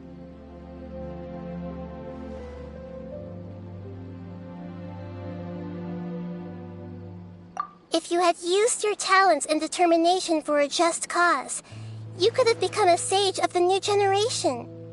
Unfortunately, you've committed one of the 6 cardinal sins of the academia by attempting the forbidden and fearing none.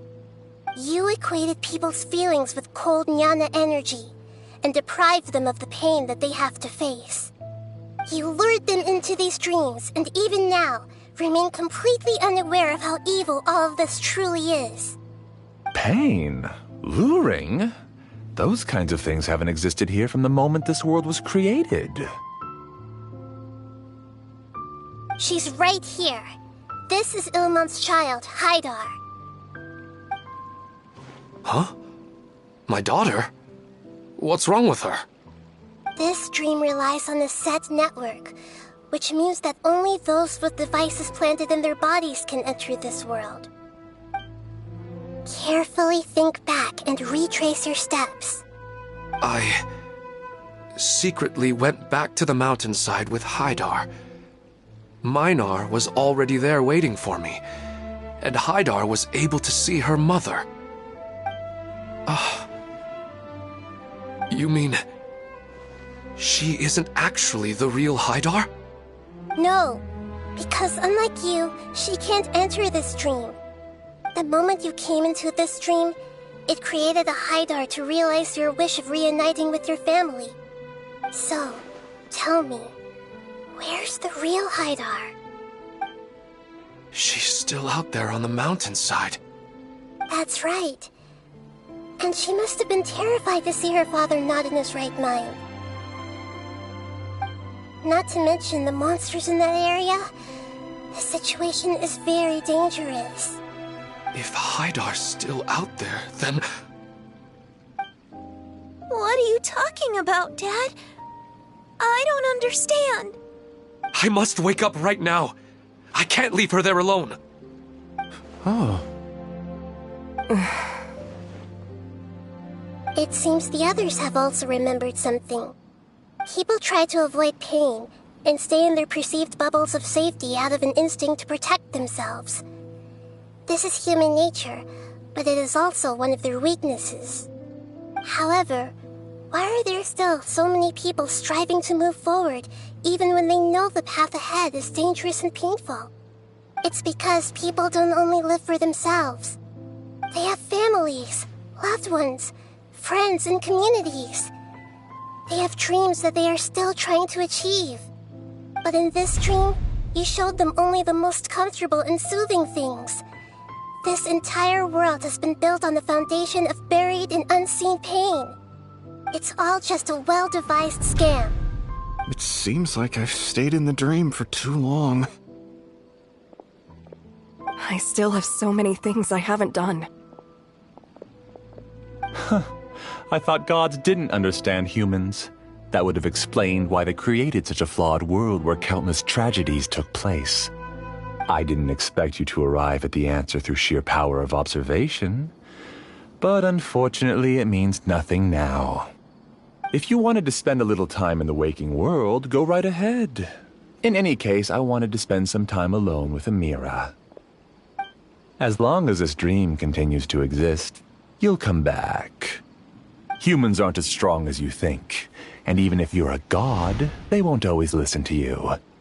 It's time to purge all the extraneous data and noise.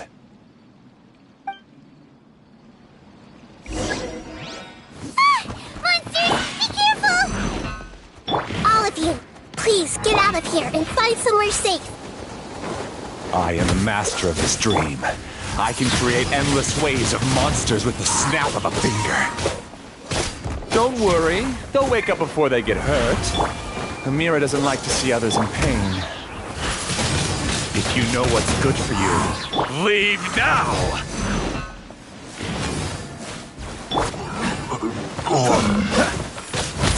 Freeze! Wingblade!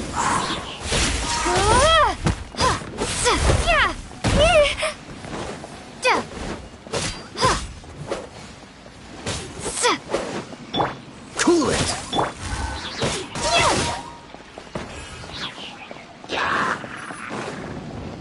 Be gone!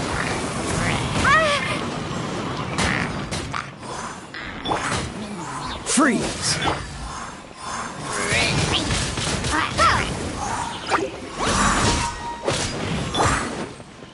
Dodge this!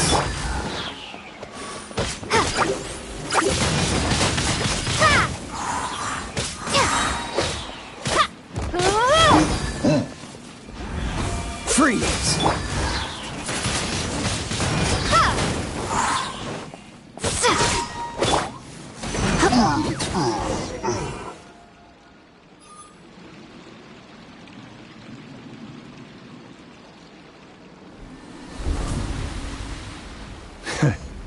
You haven't won just yet. This dream is mine! If I go into hiding here, not even an Archon can ever find me. And as long as people yearn for happiness, they will return here and rebuild this paradise! Hey, stop! What's that? The dream is spiraling out of control and is collapsing now.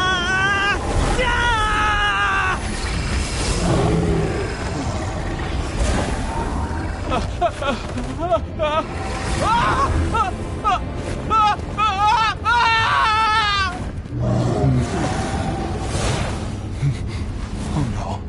Amira! Amira! Amira!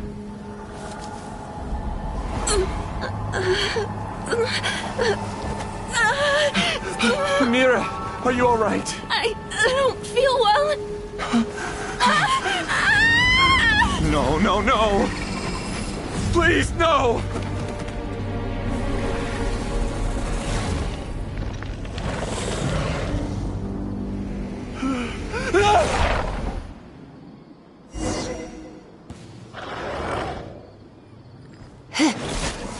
Get away from there! Don't ruin my flowers! What should I do? Where did he go? He left because he doesn't want you anymore.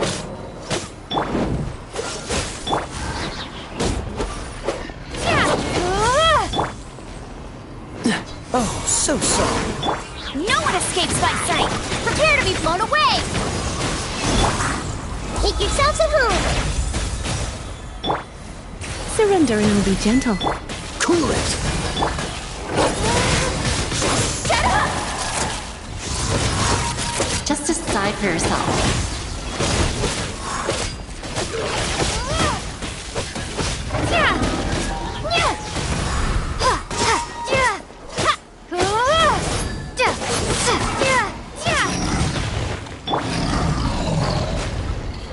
Dodge this!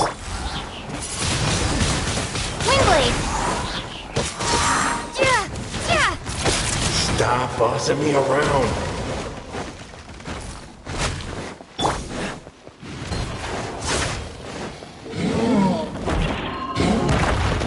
Freeze!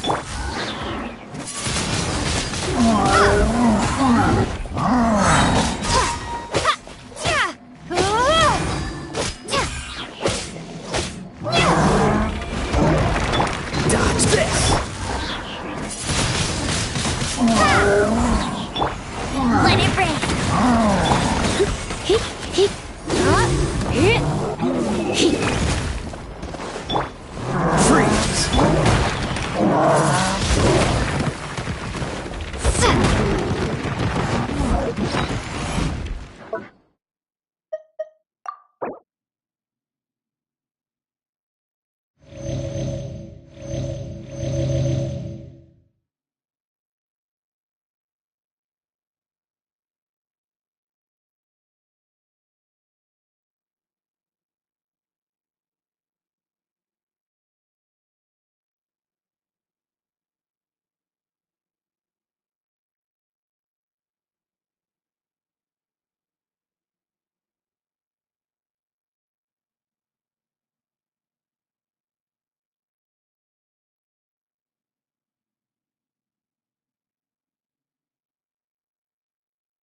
I'm...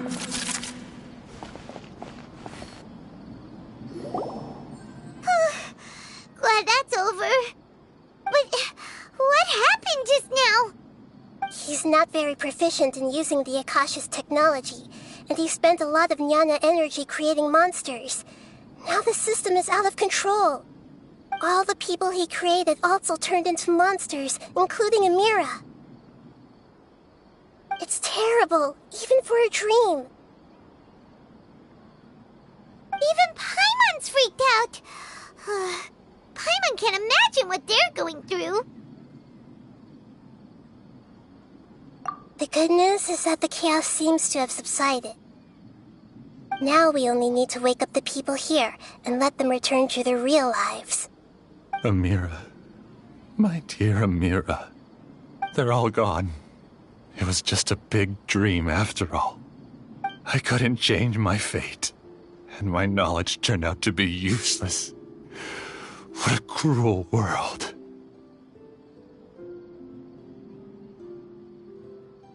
Do you still think this is our fault? I don't care about that anymore. The Jnana energy used to sustain this dream has all been transformed into monsters. This dream will soon collapse and my consciousness along with it. Let me disappear with Amira. I'd rather turn into dust than to ever wake up again. It seems that everything that's happened is too much for him.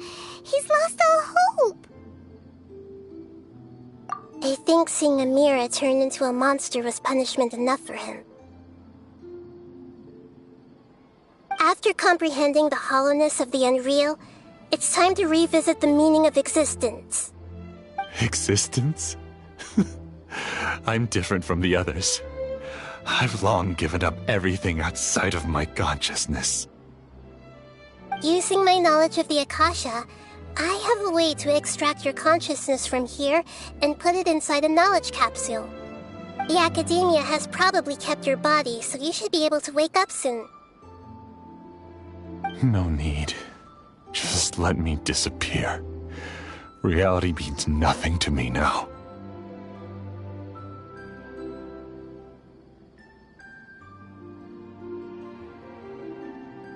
This isn't compassion. I won't let you escape your punishment by simply disappearing. As for your life after that, it'll be up to you how you want to exist. Alright, Traveler and Paimon, we should go back. We can finally wrap up this whole thing.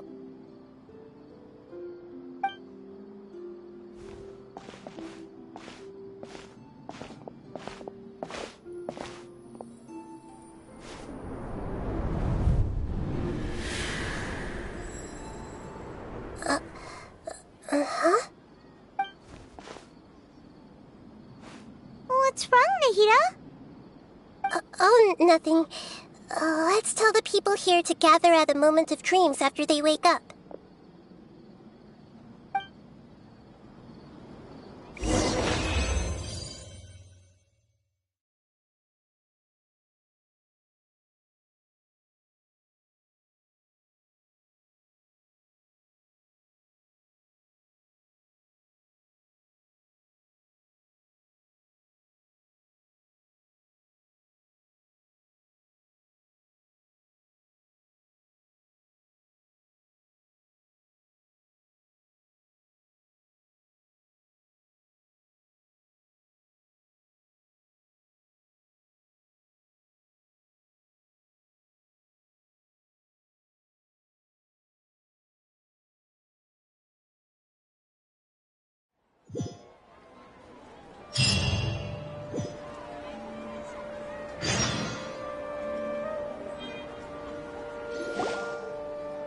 Oh, great!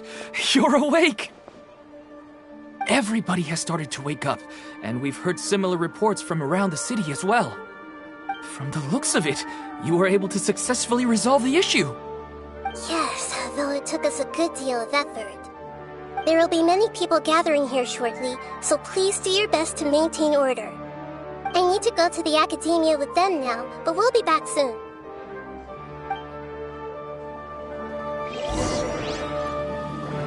going to ask about that scholar? Yes, but it may take some time for him to wake up after his consciousness returns to his body. We can leave the rest to the Matra.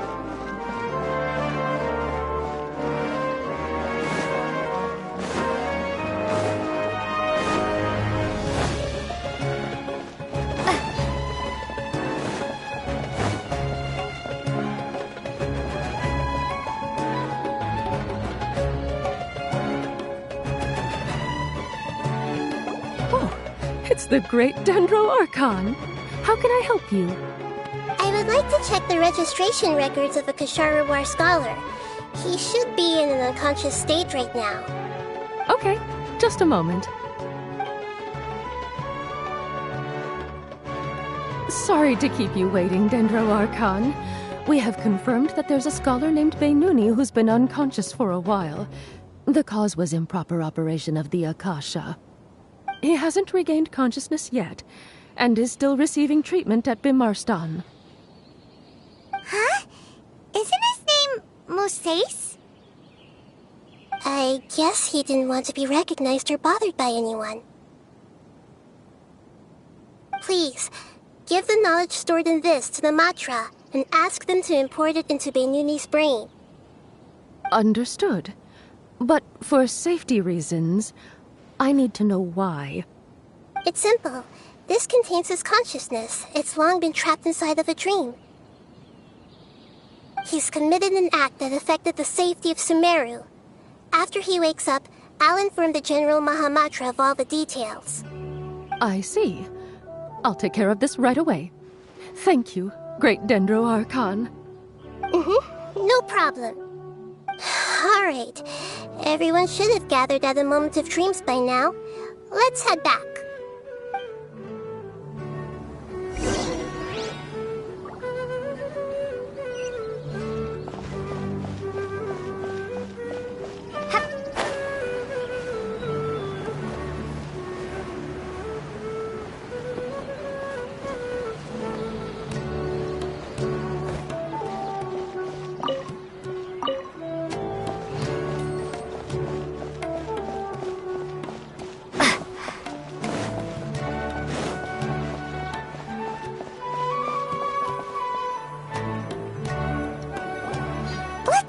And just listen in. I wonder what she's going to say. Hello, all of you who have just woken up. I'm sorry for interrupting your beautiful dreams. I may have acted a little cold when handling things in the dream. I sincerely apologize for that. Dreams have amazing power. They inspire us to remain resolute in the face of adversity, and help those with aspirations achieve their desires. But dreams also have the potential to exploit people, confuse the senses, and distort the truth. Unfortunately, you were all chosen as prey for an elaborate scheme. As I've said before, I'm still learning, and cannot fully empathize with the pain of all the loss you've experienced. But just take a good look around you, and you'll see many other people who have had similar experiences. You should be proud that you've been able to gather here and look toward the future together. The path of life is long, and it's hard for us to see the destination. This leads us to ask a lot of difficult questions. What's the meaning of life? What's the purpose of my existence? Why do I keep experiencing pain and loss?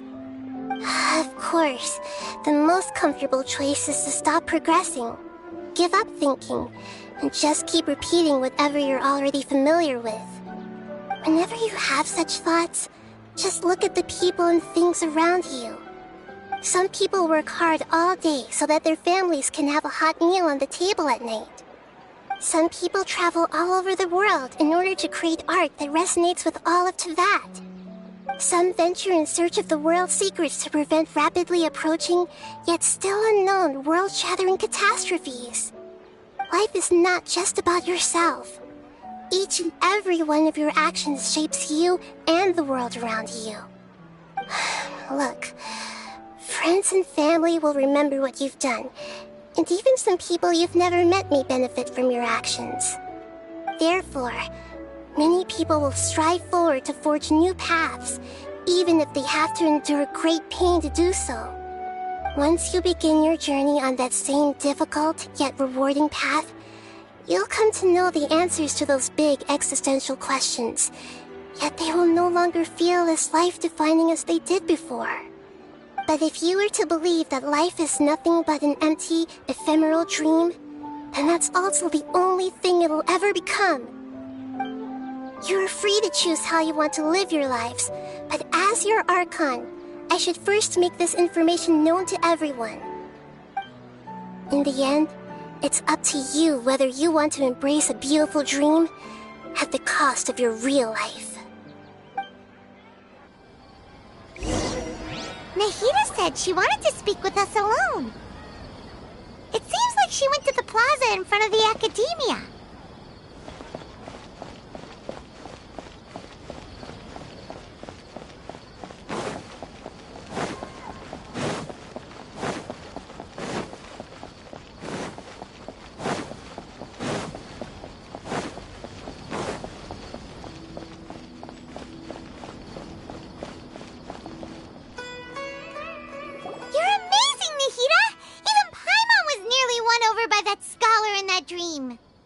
Well, he's very good at manipulating the weaknesses of human nature, but perhaps he himself had fallen prisoner to them long ago.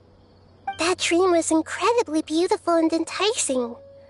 Ordinary people conceived through it and easily lost themselves within it. But as long as you can still wake up, you can still move forward with your life. Huh? What makes you say that? Right! You said that you didn't understand human feelings, but we saw how considerate you were with all these people. Your speech just now really connected with everyone. You did a good job. Thank you. I've heard a lot of sad stories along this journey, and several of them have touched my heart. You can't say that the victims of the dream really did anything wrong, and what they wanted was also not unreasonable. That's why I could understand them when they tried to resist us and protect the dream. But all of my understanding and stirred feelings probably can't even account for even 1% of the pain they've experienced. I don't think this 1% can be seen as an example of what you call empathy. You're too hard on yourself, that's for sure. Alright. I suppose going out into the world will help my confidence grow. I've learned that emotions are nothing like knowledge, and that's why it's hard for me to put them into words sometimes. Beinuni, or Mercedes, said that I had never personally felt the pain of loss, but I have a vague feeling that this isn't true. The moment I entered the dream, I felt like I was wrapped in a blanket of warm feelings. It was so warm that it felt like I had returned to the start of my life, and I didn't want to wake up anymore.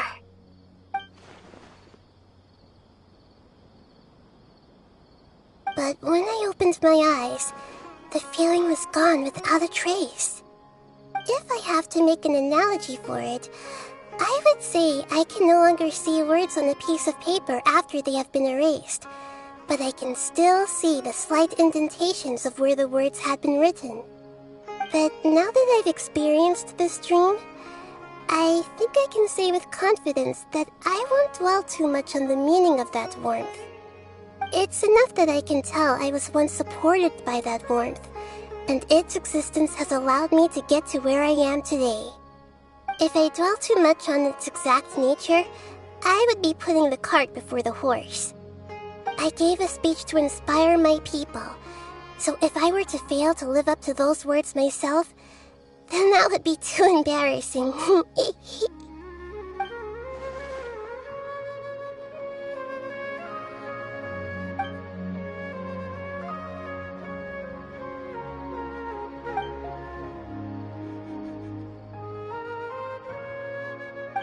What's with that serious look? You keep looking like there's something you want to say. Is there anything you want to tell me? Okay. Since we just woke up, let's stretch a little bit. A new day is about to begin.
Dodge this!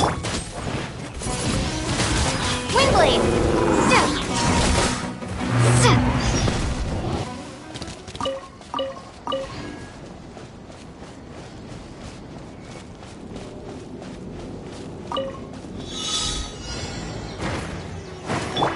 Cool it!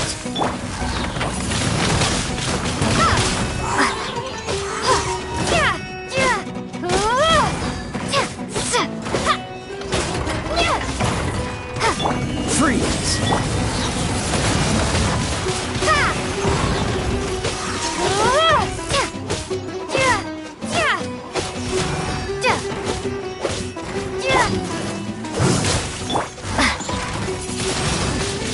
Windblade!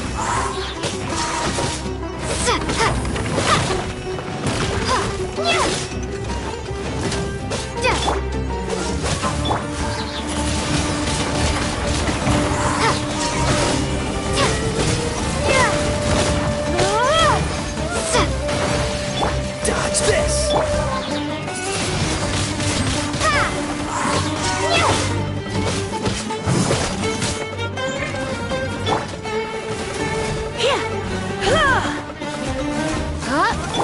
Cool it!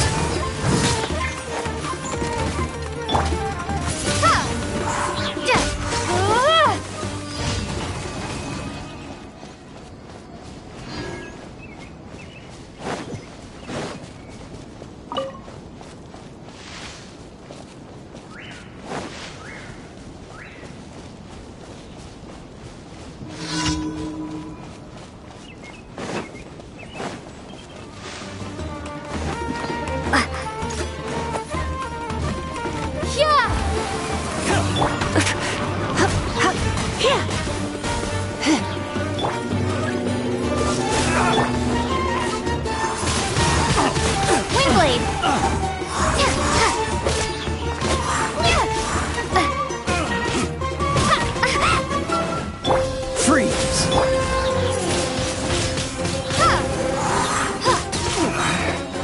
Should replace my hammer.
What's the hurry?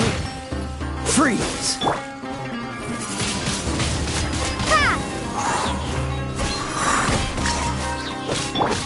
Dodge this!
Ad Astra Abyssosk. Welcome to the Adventurers Guild. Thank you for completing today's commissions. Here is your reward.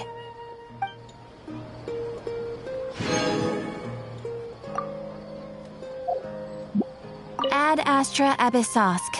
Welcome to the Adventurers Guild.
What else did we put on our shopping list?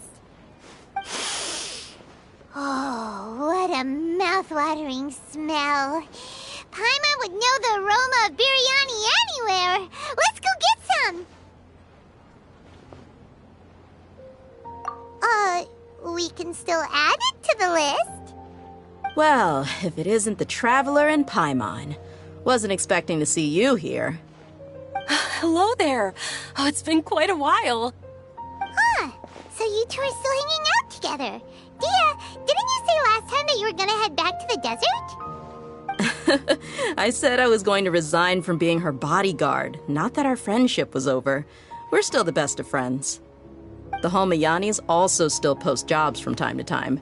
Their pay is always generous, so me and the other mercs never pass them up. I told Dia to just stay at our place when she took one of those jobs a few days ago. My parents were delighted. They even said that it always felt like we were missing someone whenever Dia wasn't around. That sounds like something they would say, all right. They're always so welcoming. Anyway, the job is already taken care of, so I was gonna head back to the brigade as soon as I finished a little shopping. But the master kept insisting, and I ended up staying for another day. You can stay for as many days as you want, Dia. Father hasn't even gotten around to treating you to his best dishes yet. You know I'm not the kind of person to stay put in one place like that, my lady. Don't worry, though. There'll always be next time. But she said they'll treat you to the best dishes! Paimon can't believe you can still refuse that! But wait. Didn't you say last time that you would take me on a trip to the desert? Why don't you just take me with you today, when you leave? There are so many places I still haven't visited yet. I'm sorry, my lady, but no can do. There's still a few things I need to take care of back at the brigade. Besides, the desert hasn't exactly been the most peaceful place lately. Oh, come on.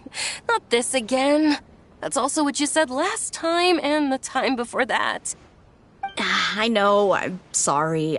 Just give me some more time, and I promise I'll plan the best trip ever for you. All right, fine. To be perfectly honest, it's not that I wanted to go, it's more like I feel like something is off about you lately. Ever since you first set foot on the estate a few days ago, you've been acting anxious and even paranoid. Have you been delaying our trip because you've run into some kind of trouble? Nah, are you kidding? You're worrying too much. Would you swear on that? Friends shouldn't lie to each other, you know. I wouldn't pry any further if you're willing to swear on what you just said. But if something really is bothering you, then just tell me. You know I'll help you however I can. Oh, looks like Dunyarzad was onto something. You're too perceptive, my lady. Seems I can't hide anything from you. I just thought that nothing good could come out of telling you about the messy happenings of mercenaries. Knowing too much only leads to more trouble. Mercenary life is a dog-eat-dog world where Mora reigns supreme. Everything operates on a completely different set of rules. That doesn't change anything about what I just said, though. We're still friends, and I can only support you if I understand what's bothering you.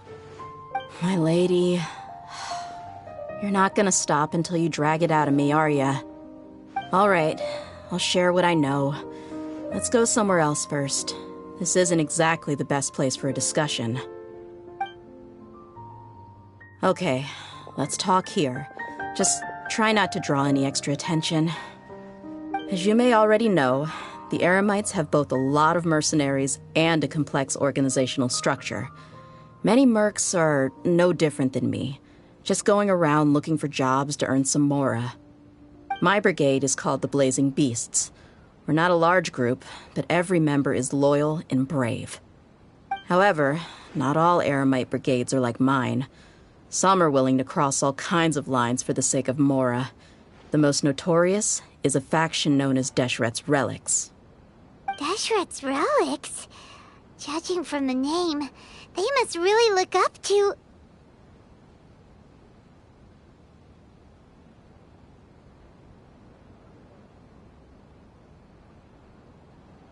Yep, you got it. I've heard that you've already crossed paths with Ain al-Akmar. They're one of the groups under the Relic's banner. Oh, you mean the group that tried to sell us the Divine Knowledge Capsule? Yeah, they weren't friendly at all. Deshret's Relics is composed of many smaller brigades like Ain al-Akmar. The Relic's headquarters issues orders to all brigades under his control. On any other day, I would want nothing to do with them. Unfortunately, though, the brigade that's stirring up trouble now is none other than Dakan al-Akmar. Dakan? I think it means beard or something. Believe me, it's a really stupid name. I found it insufferable for years. Anyway, the real issue is that Dakan al-Akmar is led by my father, Kusela. Say what now? I think I'm starting to understand your anxiety now. But what did they do? I won't go into details, my lady, but they've been involved in a lot of violent incidents. We're talking hundreds. Hundreds? Yep. The scenes tend to be quite gruesome, too. They strip the victims of all their valuables before murdering them. Not only have they targeted merchant caravans and ordinary citizens, but other mercenary brigades as well. That's beyond terrible. They won't even spare their own kind. I don't know how Deshret's Relic sees it. All I do know is that Dakan al-Akmar has become more and more aggressive over the last few years. If I don't do something about them, then even my brigade or the people of Aru village could become their next target. I just wish I knew what's driven him to do this. Yeah. How can your father do such terrible things? I don't know. People change. He's always been pretty pathetic. But at least in the past, there were still a few lines that he wouldn't cross. That's setting the bar pretty low. I mean, if he was even remotely decent, then why would I have to leave the brigade and cut all ties with him? He was loud and foolish, with no real sense of purpose. Instead of doing anything useful, he spent most of his time drinking and chasing after women. Of course, the other brigade members were just like him. Their ruckus would go on night after night. Sounds like a nightmare. What about your mother? Did she ever step in to stop them? Unfortunately, I never knew my mother. I'm sorry, Dia. I didn't know. It's all right, my lady. That's pretty common in mercenary circles. Didn't I mention that my father was chasing after women? I was the result of one of those encounters with some random person. He told me that he wasn't sure who my mother was. And in any case, she never came to see me. He'd say, "You'll be fine as long as you remember to stick with Dad." But even then, he left most of the parenting to the brigade. The one thing I do remember is that he used to tell me stories. But the problem was that he had terrible taste. He only knew a few stories, and even those tended to be pretty stale. They were tales of desert warriors defeating dragons in the forest, or stories of mercenaries rescuing princesses from rebel armies. Sounds like your typical fairy tales. More or less, yeah. They were interesting maybe the first or second time around, but after about 20 repeats, they started to get a little dull. He seemed to think those stories were the best things ever, though. He was so into them that he'd call the whole brigade over and make them perform the whole thing as a play. Even the toys he gave me would all be story props. I'd get helmets, shields, and toy swords. It was only much later when I realized that the shows were more for him than they ever were for me. What an interesting guy.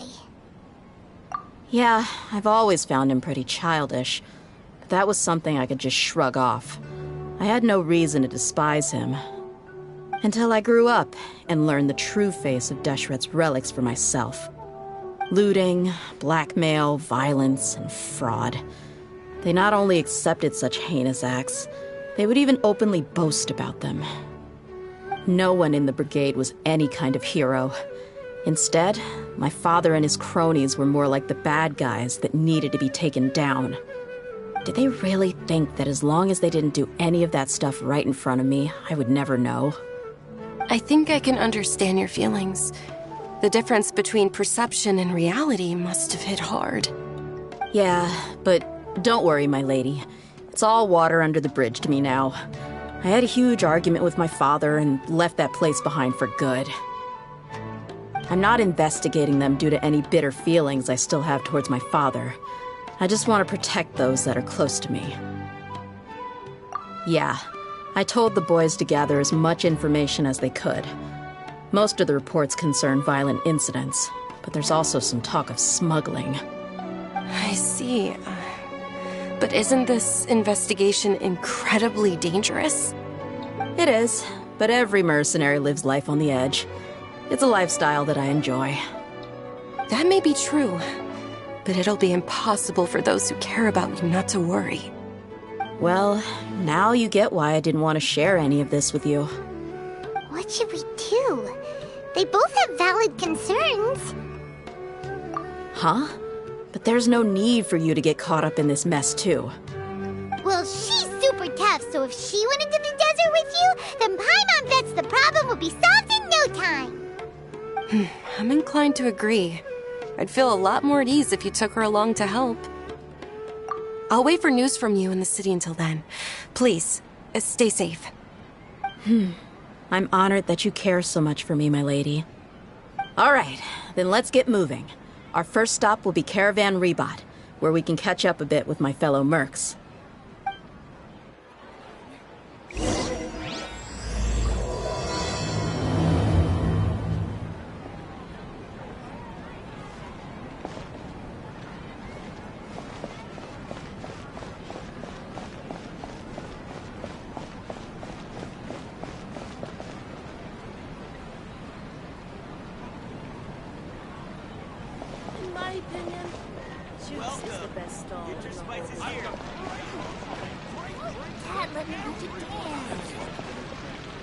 The treasures I discovered in my youth have been left by the men